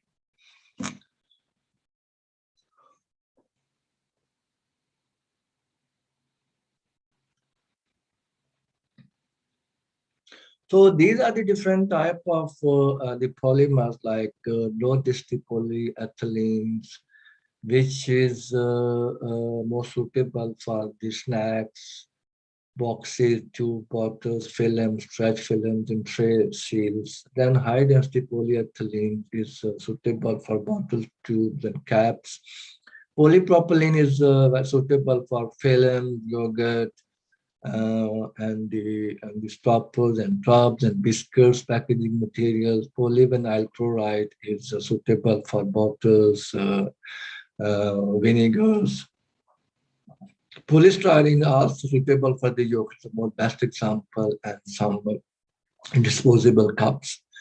So polyethylene and terephthalate is used for the alcohol and waters, and ethyl vinyl Alcohol is a best example for the water and water-based products. So these are the basically they're the most common practice for the called modified atmosphere packaging. Is used for the packaging of those material where the long shelf life is required under ambient condition. So this is a very common practice, the packaging of the product, like meat-based products and the bakery products. So as per the European Union direction, so packaging in the protective environments should be defined gases like permitted gases are carbon dioxide, nitrogen, oxygen, argon, helium, and the nitric oxides are used into the packaging. And they also help to understand about the propellant and acidity regulator without restriction of maximum level. So purity criteria for these gases also defined in this European Union regulation, which is amended later on by using this directive, like 96/28 by EC and the 2063 EC. So these gases, basically the purpose of these gases is to use to prevent the microbiological growth into the product during a certain life of shelf life. And if we talk about the modified atmosphere packaging of the bakery products, so the main purpose is to prevent the growth of yeast and mold, which is a very important parameter to extend the shelf life if you avoid these mold and yeast growth into the food product. So the next is the food labeling. The food labeling, there are two types of ingredient which are very common in food labeling. So the hidden ingredients such as processing aid and anti-caking agent, carriers, and incidental ingredients from the various sources present and other serious problems for Muslim countries. So, for example, Muslim consumer. For example, processing it, we didn't mention in detail, like lecithin. So lecithin, we didn't mention the source of lecithin. It's like, for example, the lecithin is sourced from the plant. We need to mention like soya lecithin, or if come from the eggs, we have to mention the egg lecithin. So this is so very important. You have to make sure when you put this information on the label from the halal standard point of view, because some other lecithin also come from the animal sources. So there is a risk if somebody did not mention from clearly on the label. So anti-caking agent or dough agent which help us to understand or prevent the caking or the agglomeration process during the storage. So some of the anti-caking agents are not clear understanding in the packet. And some carrier, and they also have the same issue. They're not clear on the packaging material. So basically to understand this one,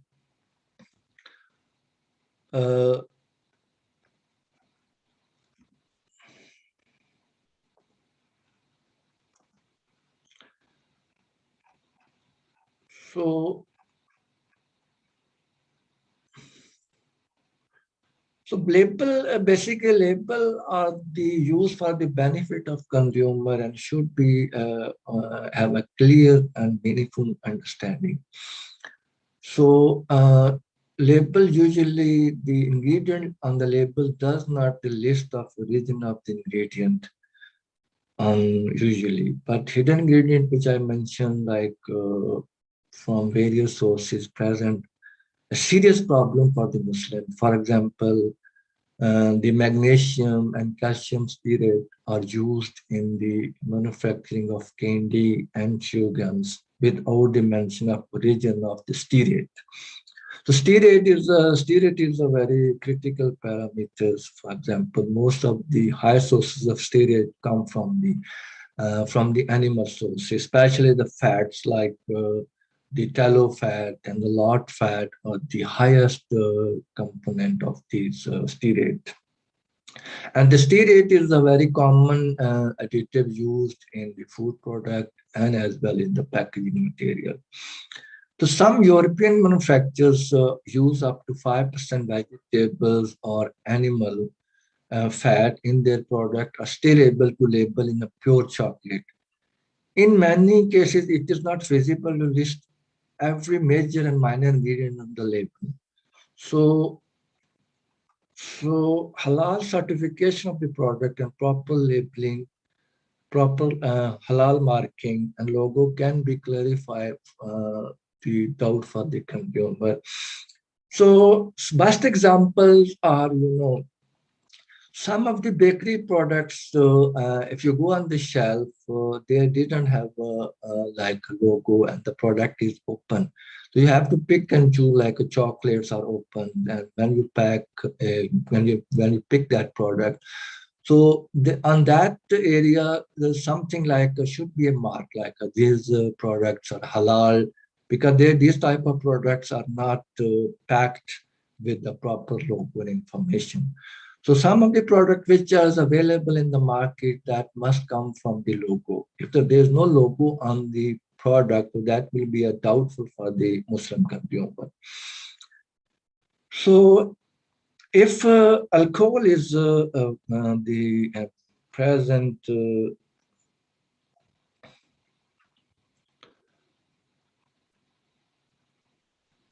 if the alcohol is present into the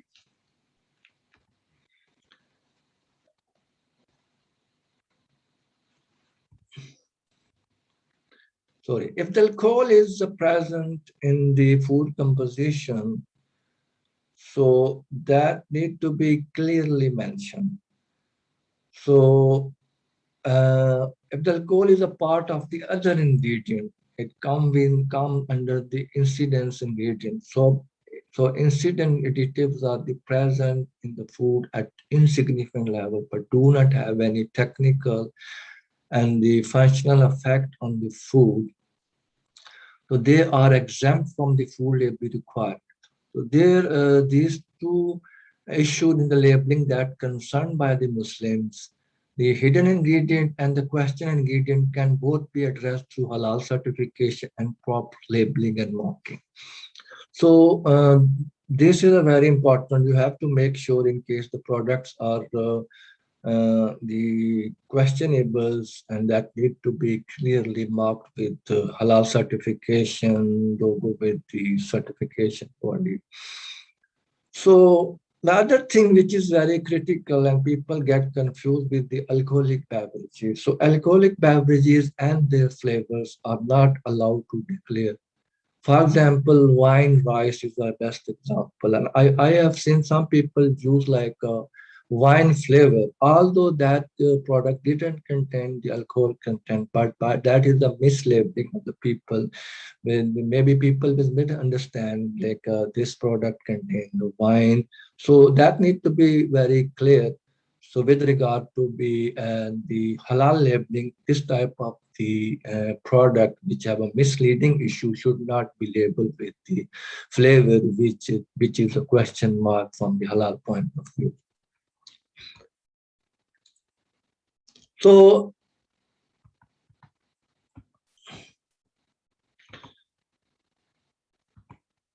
these are the basically, I mentioned earlier, these are the rich sources of the stearic acid. So you can see here the beef tallow and the lard are the richest sources of the stearic acid, which contain 14,000 to 30,000 to 14,000 stearic acid milligram per 100 gram.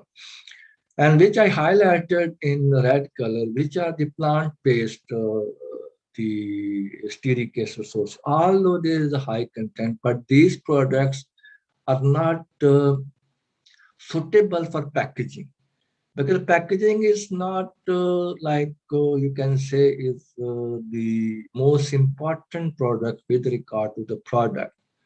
So the people did not focus on the packaging material. From the commercial and cost point of view, they are looking for the cheaper source of the stearic acid, which is a rich content. So beef tallow and the lard fat, and they come as a byproduct from the slaughterhouse. So the packaging company will prefer to use this type of the fat, which contain higher amount of the stearic acid, and they're commercially viable from the cost point of view. So that is another question mark, But the rest of the product, which like salted butter, white chocolate, nuts, sesame oil, so pepper oils and sunflower and soybean and palm oil, these are the basically proper products, and they didn't have suitable from the costing point of view for the production of the packaging material. So what are the questionable ingredients which are important from the, the stearate from the animal and vegetable origin must be used in the production of the might be used in the production of the plastic. So which I mentioned earlier, the animal source is the questionable, the stearic acid. So that's important. When you select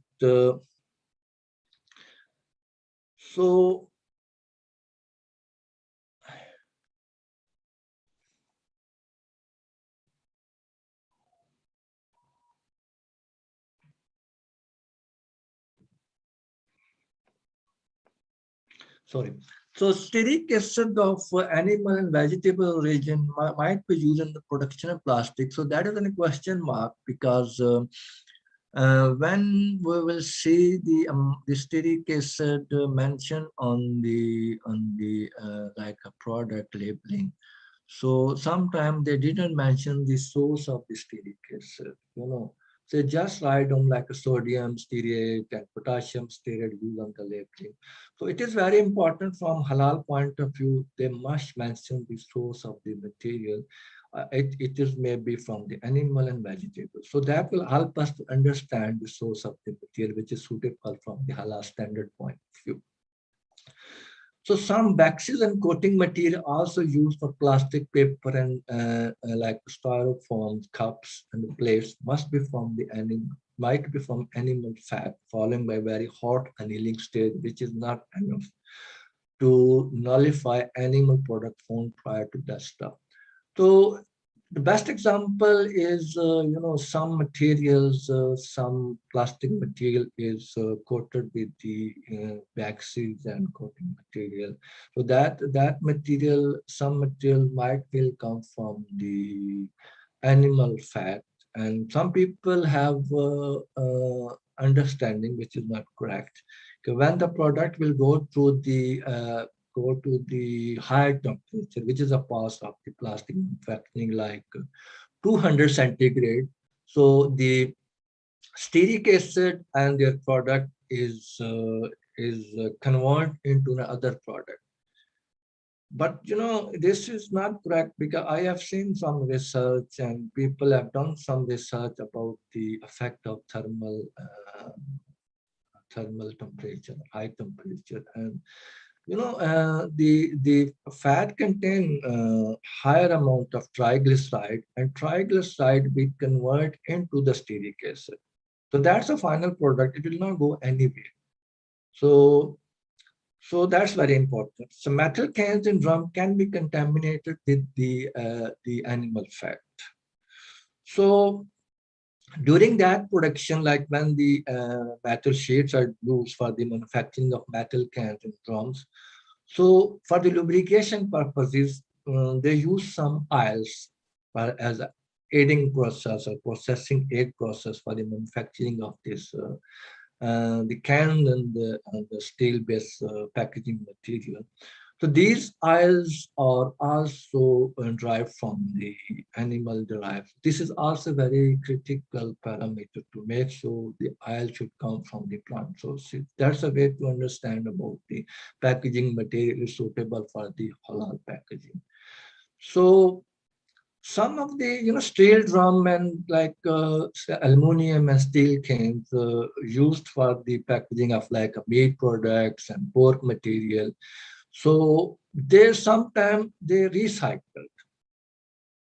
So once they recycle, they didn't go to the cleaning process, and they in Halal standard, the pork and pork material is strictly prohibited.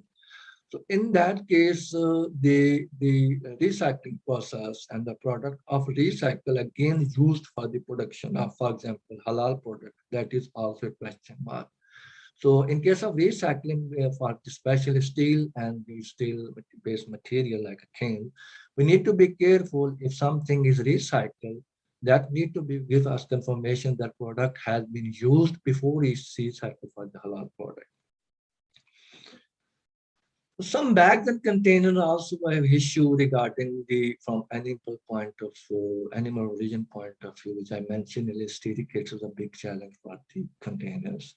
Either they are plastic container or maybe it's the metal container. So hidden ingredient or those ingredient which didn't have a clear understanding about the food products and the packaging material. So for the hidden ingredient, the Muslim consumer, they didn't have understanding when they will go for buying that products. So we need to make sure all ingredient should be mentioned, although that is not legal requirement from food safety and food labeling law requirement. But from the halal standard point of view, that need to be mentioned. So another plus point is that some customer they prefer to use halal logo. Every company have some halal logo, and that halal logo is mentioned on the product, which give us confirmation regarding the product has been certified by ABC company, which is a certified body for halal product certification process. So that gave us confidence to the client that this product is certified and all ingredient has been used for the production of that products are halal. So the food labeling regulation is basically ensure that they must have the information which is required from the food safety and quality point of view must be appeared on the food product.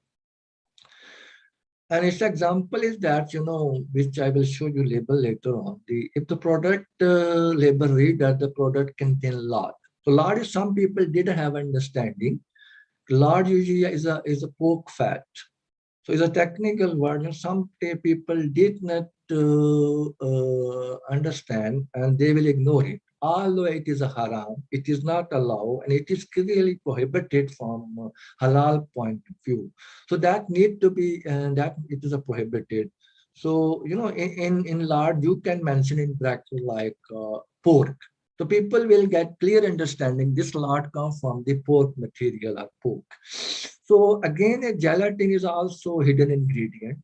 So in case of gelatin, we need to mention clearly because gelatin is also from the pork bones because of bone proteins.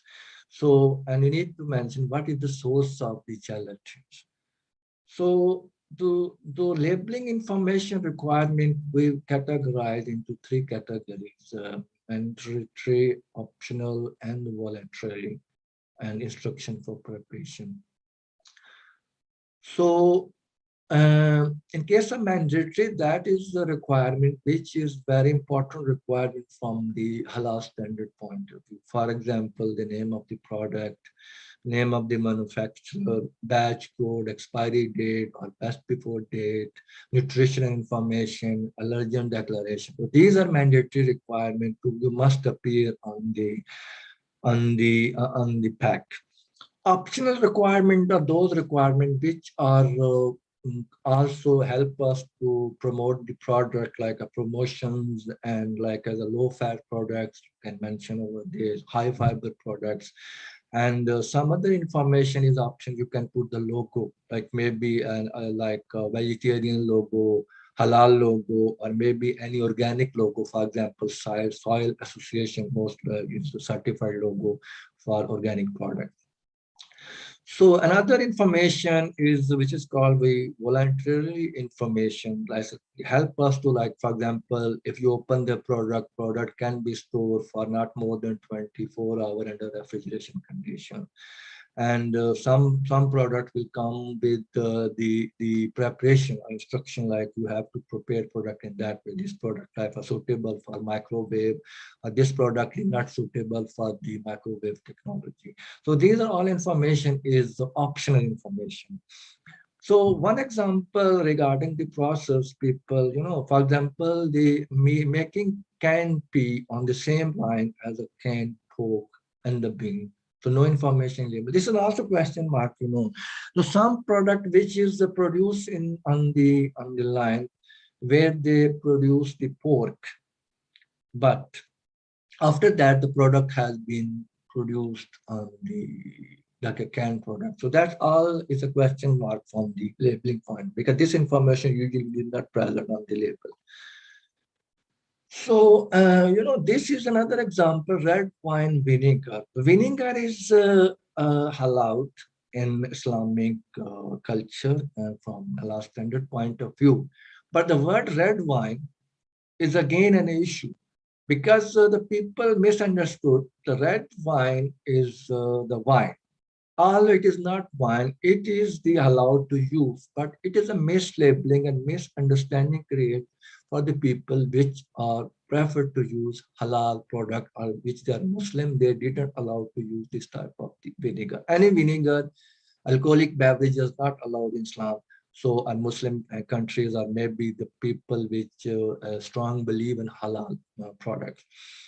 So the other ingredient, like such as lecithin, monotriglyceride, and glycerine, can be come from the animal and vegetable sources. So this is also very important.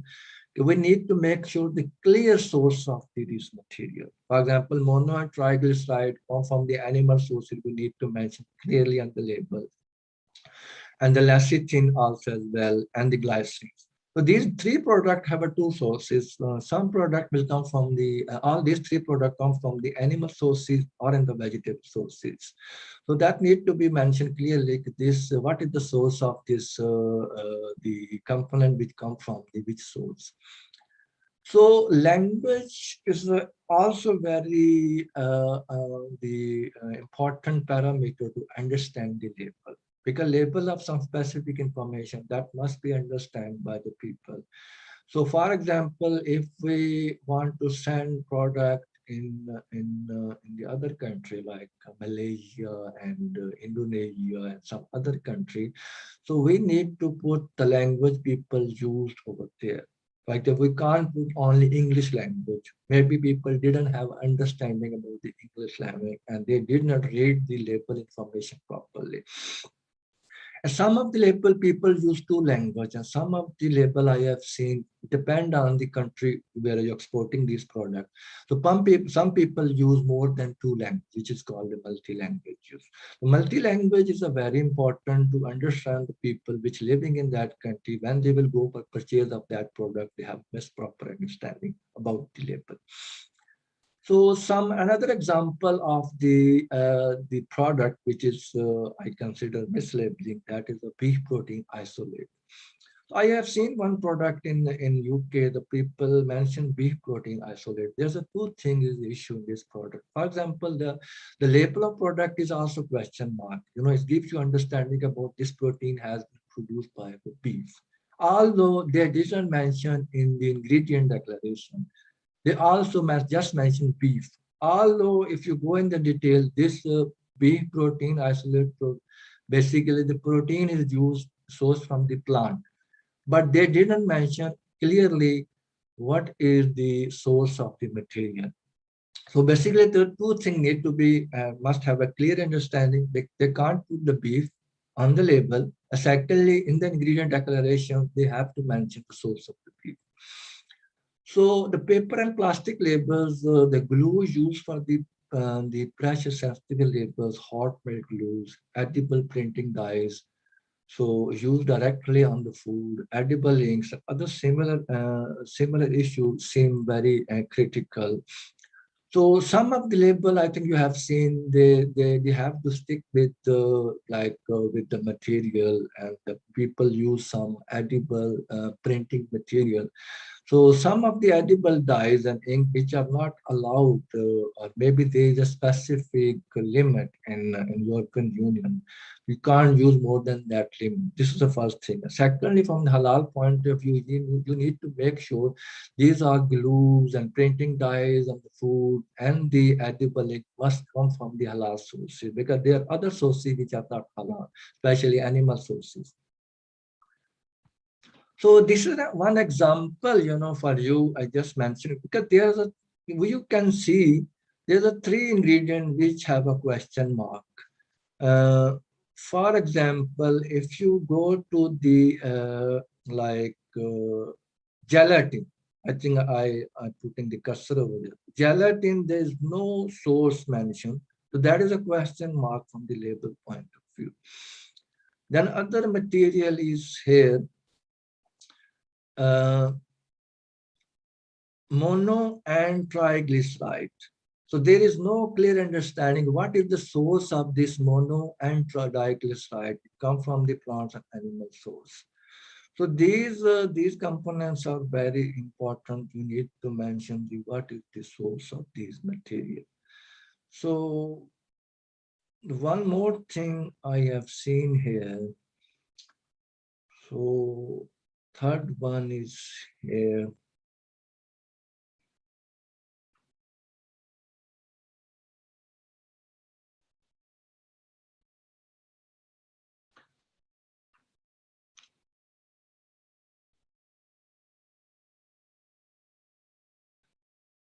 Anyway, these are just examples. So these need to be yes, here's something stearate I have seen, like a sodium stearol.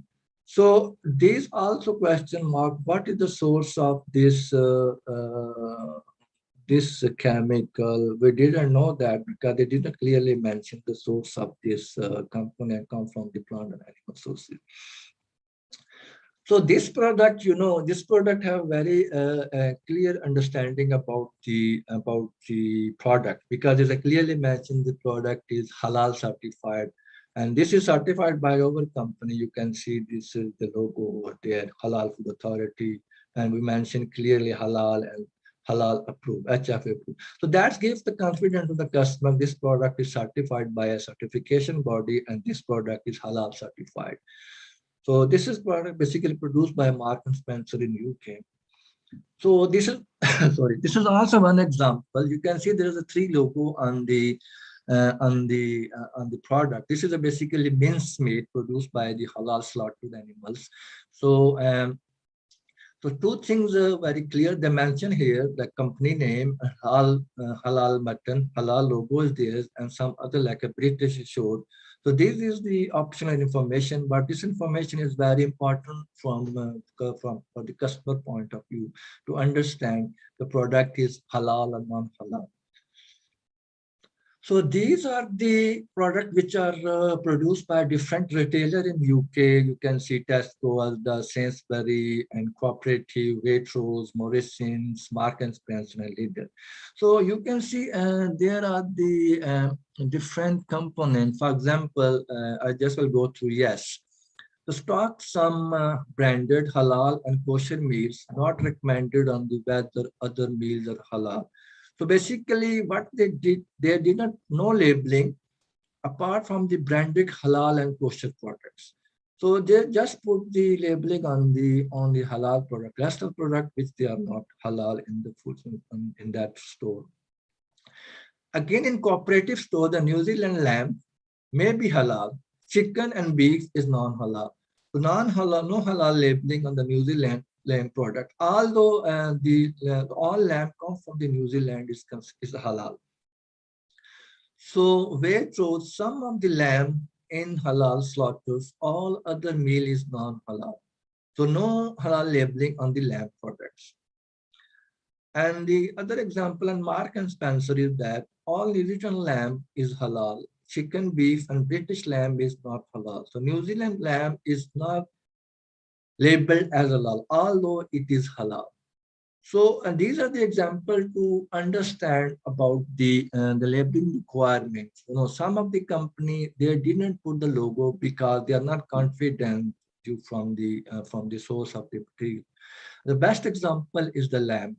Most of the lamb which is slaughtered in New Zealand, and all lamb is slaughtered using the Islamic method, Islamic way of slaughtering.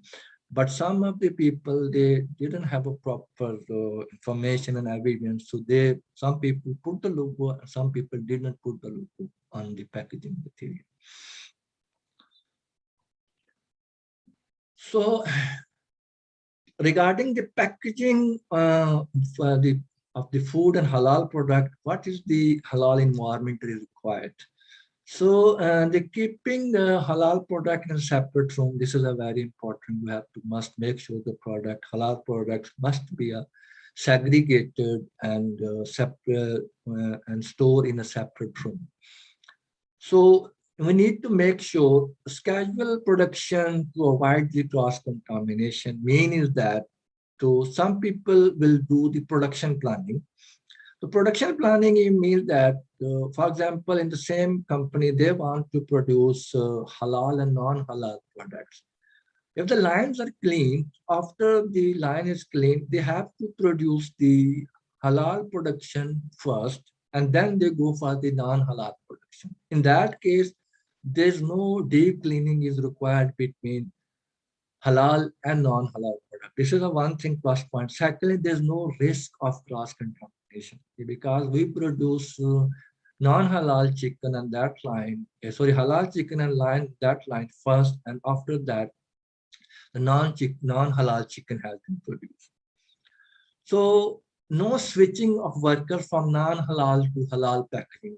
This is a very important because we need to make sure the worker we are using non-halal product, or maybe they're producing non-halal product or packaging of the non-product, they will not go into the halal packaging area. So this is a very important condition because it helps us to avoid the cross-contamination from non-halal to halal material. And there is some system in place which are very difficult for some customer. We recommend and provide information in case you didn't have a proper you didn't have a sufficient amount of the worker on the site. You can adopt the system, but you have to follow this some defined protocol. For example, the people which is working in non-halal area, they have to change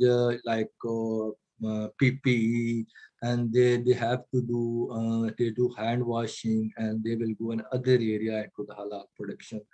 So that's it's a very challenging, but some company have to do the process in that way.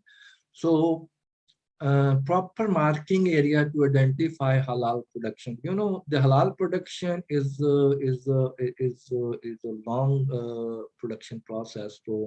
So sometimes the product didn't pack, although that product has been produced.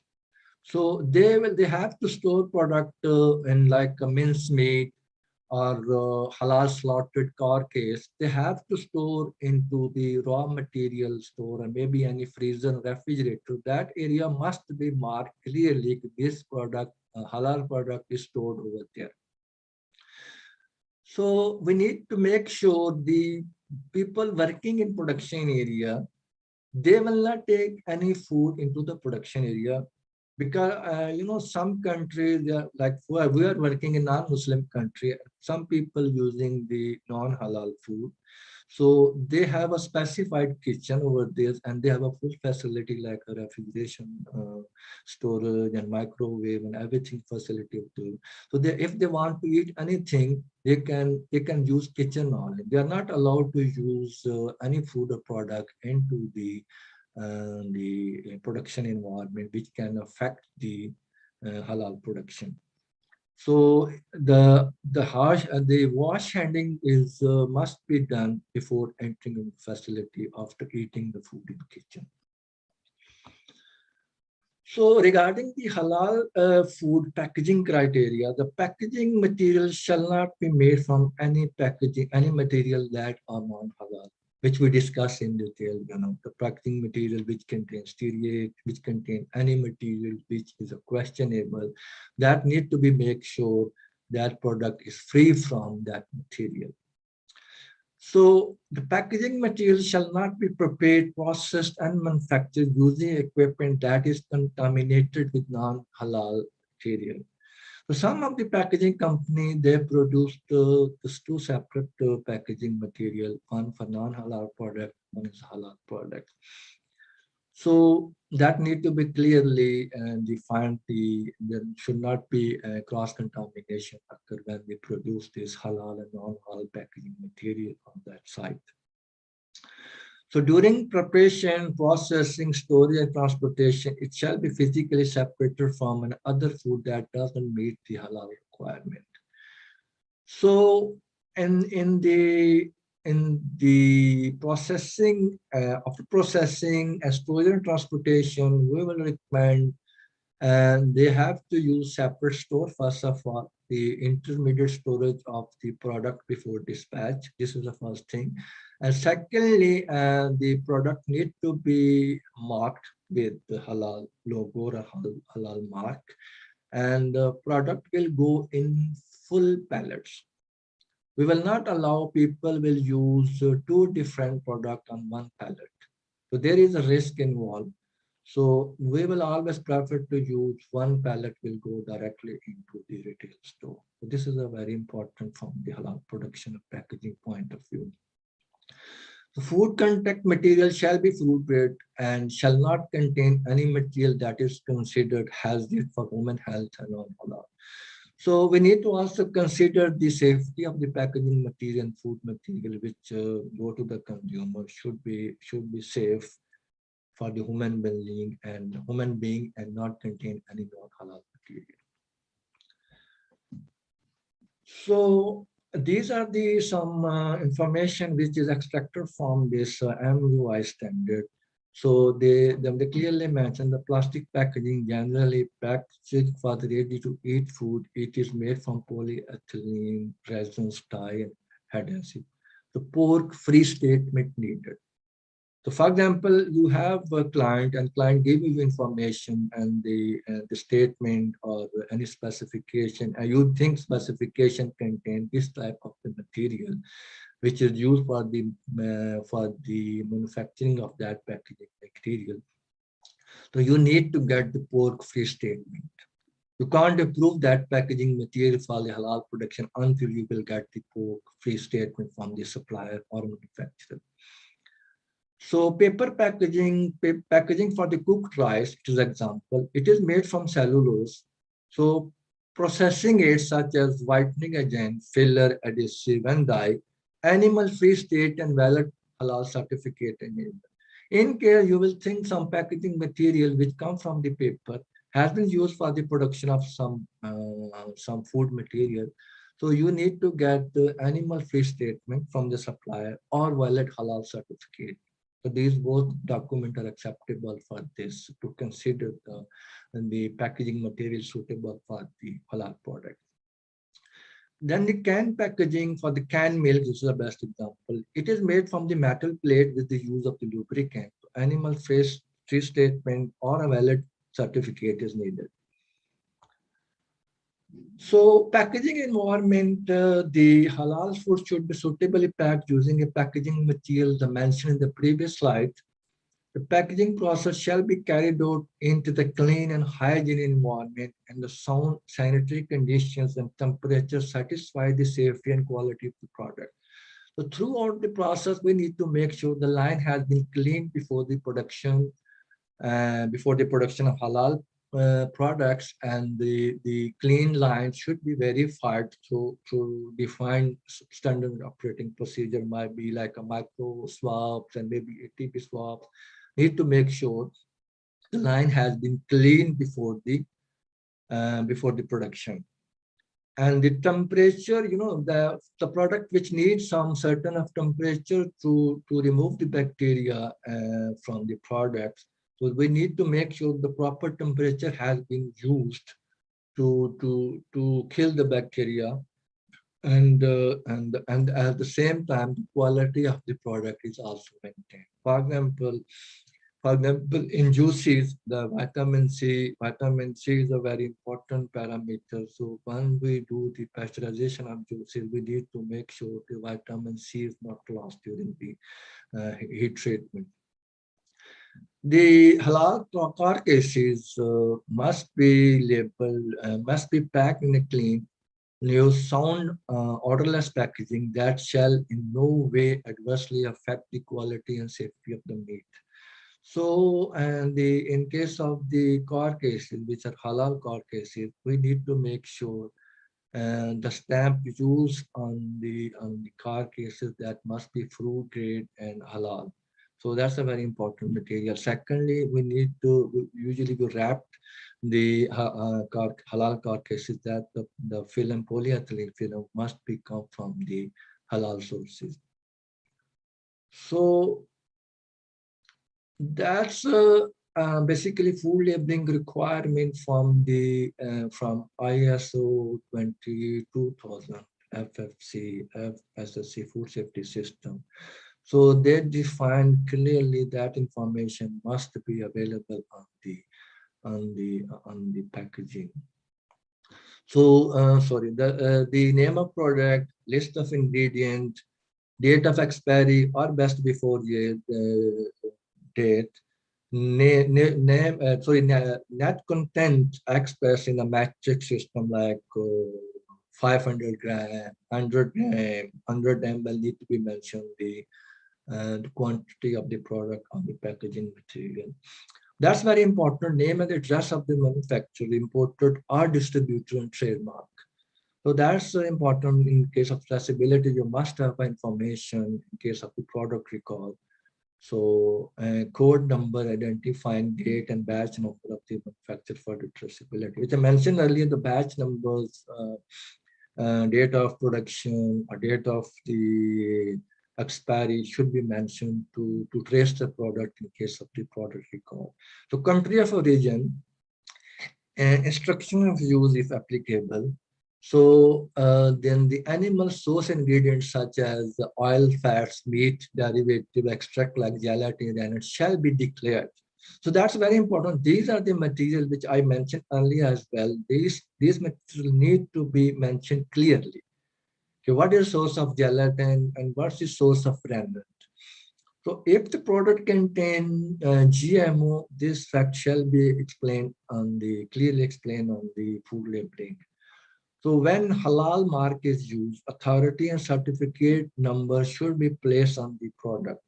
So HFA, Halal Food Authority, already using QR code on the certificate. So that gives us the confidence to the client and the certificate body. The product has been certified by the body which have a real logo on the certificate to make sure people will not use the wrong logo to mislead the people in the market.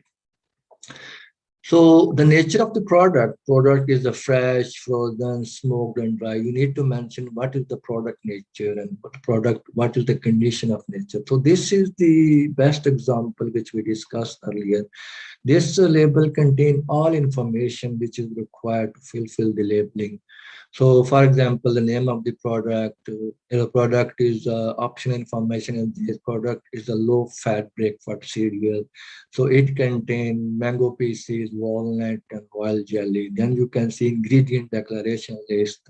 What are the ingredients they use to produce this? And then there is you can see the warning, the product may contain not suitable for asthma and allergen sufferer. And then you can see the use by date, and then the net weight here, the 500 gram is clearly mentioned. Nutrition information also clear, what information required. And then you can see on right side, so there is a logo. So this is a halal logo. There's name of the company. So the name of the origin, you can see the product of the Singapore's and the manufactured by this company. So that's information which is, some of the information is mandatory, which already I discussed. And some of the information is optional. For example, these halal logos. That's important only for the people who are very conscious about the halal certified products. And also have mentioned a low fat product is also like not mandatory requirement, but it is option requirement. People who are very conscious from the dietary point. So people don't want to consume the high fat product. They want to maintain the body fat. So basically, this is the conclusion of whole lessons. That information is very important for the editor and the people who want to approve the product for the halal purposes. So you must have a valid port fee statement for the production and processing area of the packed material.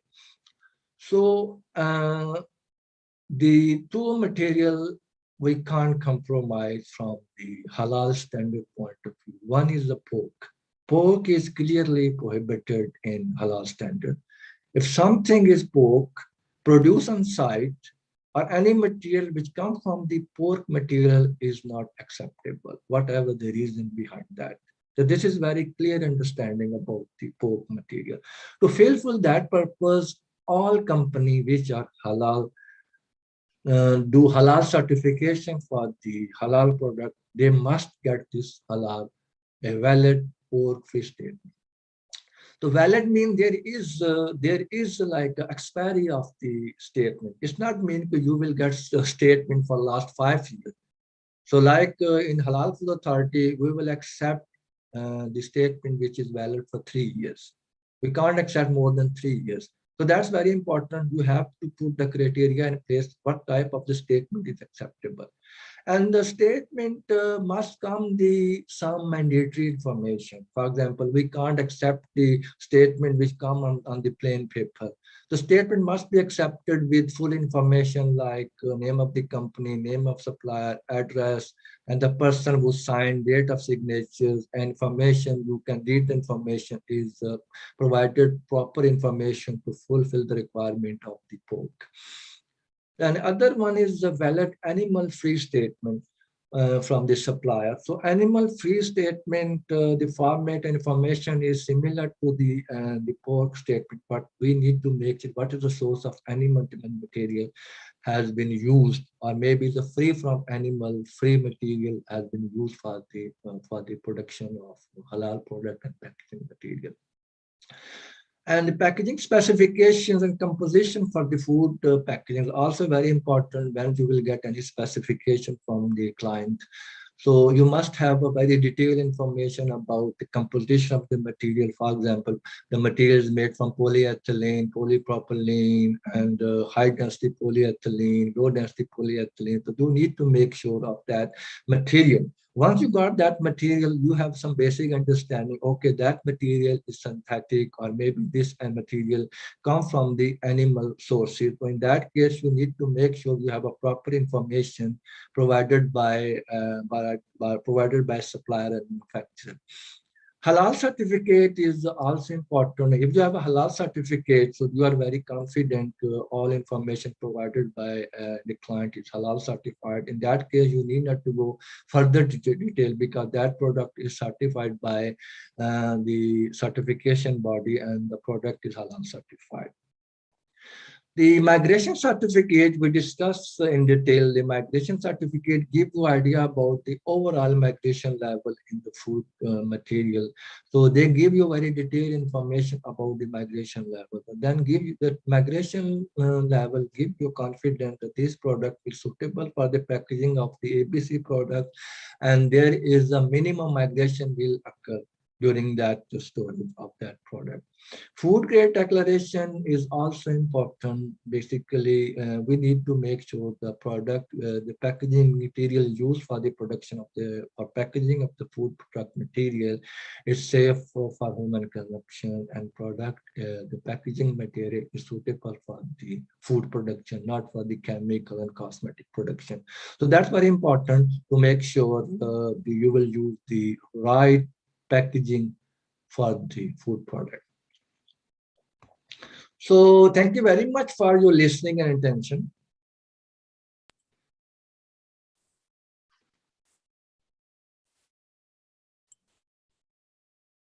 Thank you very much, Dr. Hussain, for excellent and informative presentation. Based on your presentation, we can conclude that halal certification boosts confidence, eliminates suspicions, and improves trust on producer.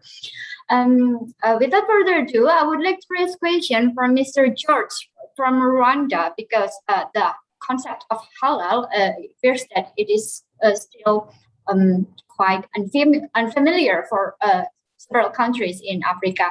So could you explain what halal is and how is halal related to the international trade? Maybe you could add more insight, since you are residing in United Kingdom, where the Muslims are not the majority of the population. Maybe a lesson learned on halal marketing and how halal products have demand in countries where Muslims are not majority. Please, Dr. Hussain. Regarding the halal standard, basically Halal Food Authority will follow some international standard, and basically we follow the standard made by MUI, the company based in Malaysia, maybe Jacob. This is the first thing. So we are living in the non-Muslim country. So here some protocol is followed as by the government body. Like government body is called Food Standard Agency. And here in UK, the first thing with especially animal slaughtering, you have to follow the animal welfare, because they did not compromise on animal welfare. So in animal welfare slaughtering, we have to follow the stunning method. So stunning basically consists of two different techniques. One is called mechanical stunning, and other is called electrical stunning. And after that, the animal is after stunning, animal become unconscious, and then we were slaughtered as per the Islamic required. This is the first thing. Secondly,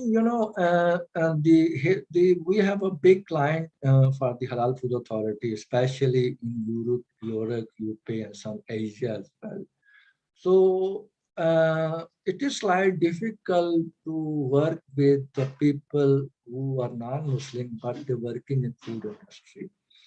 So what HFA is doing, HFA also providing some information to their client before going to the audit. So there is a process in place. So because we will do certified body in two stages. First stage is that we have some documentation in house. And if some client want to come for halal certification, we provide some basic form and document to fill them. So in that way, we will try to get maximum information from the client. For example, how many products they want to certify, what is the composition of that material, like product specification, packaging specification. We will try to get all process parameters like production, everything. Once we got information, we have a department called Food Technology team. They will go through all information provided by client. And if we think all information is satisfactory, then it will go for the next stage of that is audit. So we have a very detailed the document which is developed by the Halal Food Authority. So we shared same information with the client. That is compulsory because we share that manual, which is called Halal Food Standard Manual. So that is shared the manual with the client before the audit, and then we will go to the audit. The purpose of this, the manual is the client and the Halal Food Authority must be on the same page. They must have a clear understanding before the audit. And this is about the halal certification process. Second, from the marketing point of view, so there is a potential because even we are living in non-Muslim country, and we can see people are interested into buy the halal certified product. I gave you one best example is mouthwash. Somebody have example of mouthwash. So mouthwash, there are two problems with the mouthwash. First of all, the mouthwash which contain alcohol content, definitely it is not allowed in Islam or Muslim country. This is the first thing, there's no doubt. Secondly, research has been done. The alcohol content in the mouthwash are not good for human beings. It can affect the health of human being, especially the mouth tissue can be damaged for if you use the mouthwash which contain alcohol for a longer period of time. After that, what happened? Everybody moving to the non-alcohol mouthwash. Even this is non-Muslim. People don't care they are Muslim or non-Muslim. So they are using the mouthwash that didn't contain the alcohol content. So the marketing, there's a big potential in market, and some Muslim countries definitely they have 100% halal product they are using, and in Europe country we have a lot of clients, and some countries they produce product. For example, I mentioned in my slide like New Zealand is a non-Muslim country, but all lamb slaughtered in New Zealand in Islamic way, because all lamb is exported to the Muslim countries. So that's the reason behind is that they slaughtered all lamb by Islamic way, because they captured all Islamic market from Middle East to Asia. So these all countries buy a huge amount of the lamb from the New Zealand. So New Zealand basically want to capture that market and to maintain the standard in that country to fulfill the requirement as per that country. So that's one example. So I hope you got the information and answer of your question. Thank you, Dr. Hussain, for the explanation. So yeah, we get the point that halal certification is one of the requirement if the food producers or any consumer products consumer producers would like to target Muslim communities, and of course for a particular product, actually the halal labeling can be well integrated to the health issues.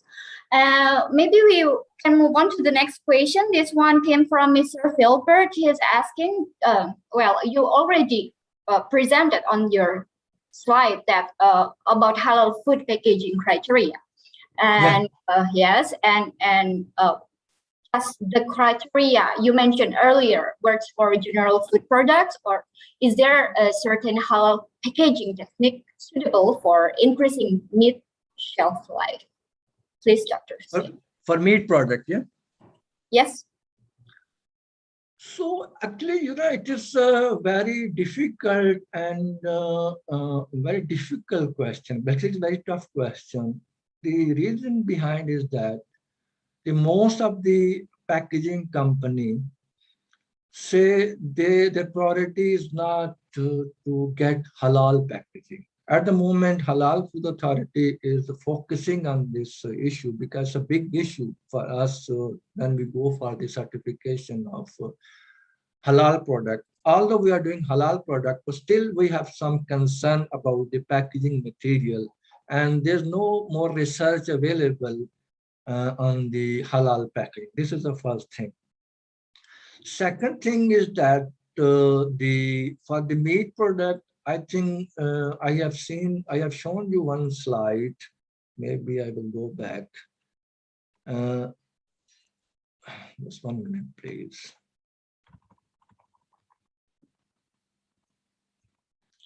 So you can see two different type of the packaging I have shown you. The initial slide, I think. This one, you see? Hello? I'm afraid not, Dr. Hussain. You can see that's the slide. No, we can you share screen? I shared already. Maybe I can share you.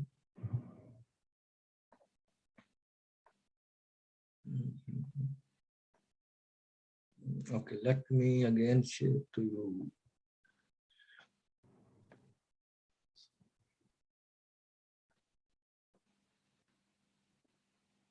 You can see now? Yes, we can see. We can see the So you slide. see, this is the packaging material. I took some of the photograph from the retail store. You can see this is a transparent packaging. So that packaging basically combination of two different material that is called polyethylene and polypropylene, although it is a transparent packaging. On that packaging, basically nobody given us halal certificate. So we have to rely information provided by the supplier. So some of the supplier, they are very clever. So they written in a way, for example, they said, although this packaging is halal, this packaging is halal, although it is unavoidable from the animal-based material. So they play very cleverly in that area where they have some gaps. So in that case, because the Halal Food Authority didn't have other option to accept, so we have to accept this one because this is provided by the packaging and manufacturer. This is the first thing. And other thing I will show you the one more slide, I think in the end, where we can see the minced meat packed in one of this one. So you can see the minced meat pack in the colored like high density polyethylene. This is strong material which can stand during the transportation. You know, these type of the material usually go into the trays. It's not further packed into the boxes. So these trays directly go into the other type of the plastic tray. So in that case, you know, they stack one tray on the top of the tray. Maybe 5-6 tray directly go into the pallets. In that case, this plastic material have a more strength, mechanical strength, and resistant to the pressure. So in the similar case would happen. In that case, we didn't have option to accept the material. So I did not, due to the shortage of time, I did not discuss about one thing which is very recent research has been done in New Zealand and Australia. They introduced biopolymer packaging. So biopolymer packaging is basically the packaging which is made from the cellulose material, basically plant starches. So they combine some cellulose material, like a wood material, and they add some starches. And that way they produced a biopolymer packaging material. But this is not very common at the moment. Reason behind is that this packaging is still expensive and not commercially viable. I told you earlier in my slide, the problem with the packaging is that this is not a priority by the manufacturer. Manufacturer priority is to produce the food product, always a halal and non-halal. That's a basically main concern by the packager, the manufacturer. So they will always consider the packaging material as a secondary issue. The primary issue they always consider is the food product. So in that case, you know, that's why they always looked into the cheaper source of packaging material. The company working for the production of this packaging material, they knew that definitely not one company. There is a competition among the different, maybe 100 and 1,000 companies, they have a competition. Everybody want to capture the market with a good price and with good quality. So they try to minimize the cost of the packaging material. In that case, they always use the cheaper material, which I mentioned earlier. For example, there are some triglycerides available from the plant sources, but they are very expensive because they are already the product. Nobody want to use like palm oil into the packaging because palm oil already have a market, soybean oil already a market in the food industry. So they always prefer to use, although it is also expensive as well. So they always prefer to use the material which is called as a byproduct. Byproduct meaning which is the product is produced from the as a product, as not a main product. For example, people remove the fat from the carcasses. This is an example.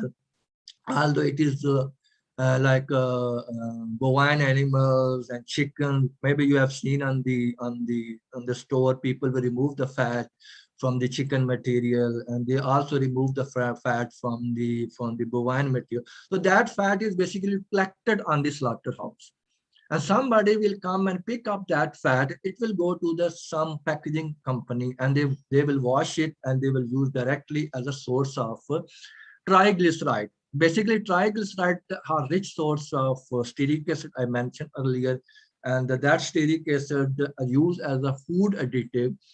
And basically, I just slightly explain what is basically the packaging manufacturing. I will not go into detail, just give you idea.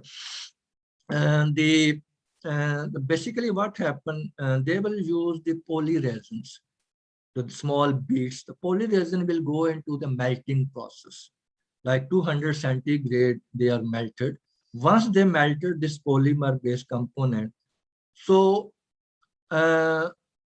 basically at higher temperature, they have to move from vessel into the mold area where the shape is molded, right? So to make it mobile, to increase the mobility, because a very thick material, it's difficult to move through pump. So what they add some additive to make it flow, like make it a thin material instead of the thick material. So best material are the stearic. Stearic acid, they are very best material to make it thin and make it flow from the vessel via pipeline into the molding section. So the stearic acid have some other advantages as well, because it gives you an opaque quality. Opaque means you have seen some transparent the tray. The transparent tray didn't have any color. You can see through the product which is present inside. So that's another point which we can get from the stearic acid. The stearic acid is added into the packaging manufacturing process, which cannot be avoidable, because I have discussed earlier this this material usually comes from the animal sources. So then it will go into the molding section in the hot form.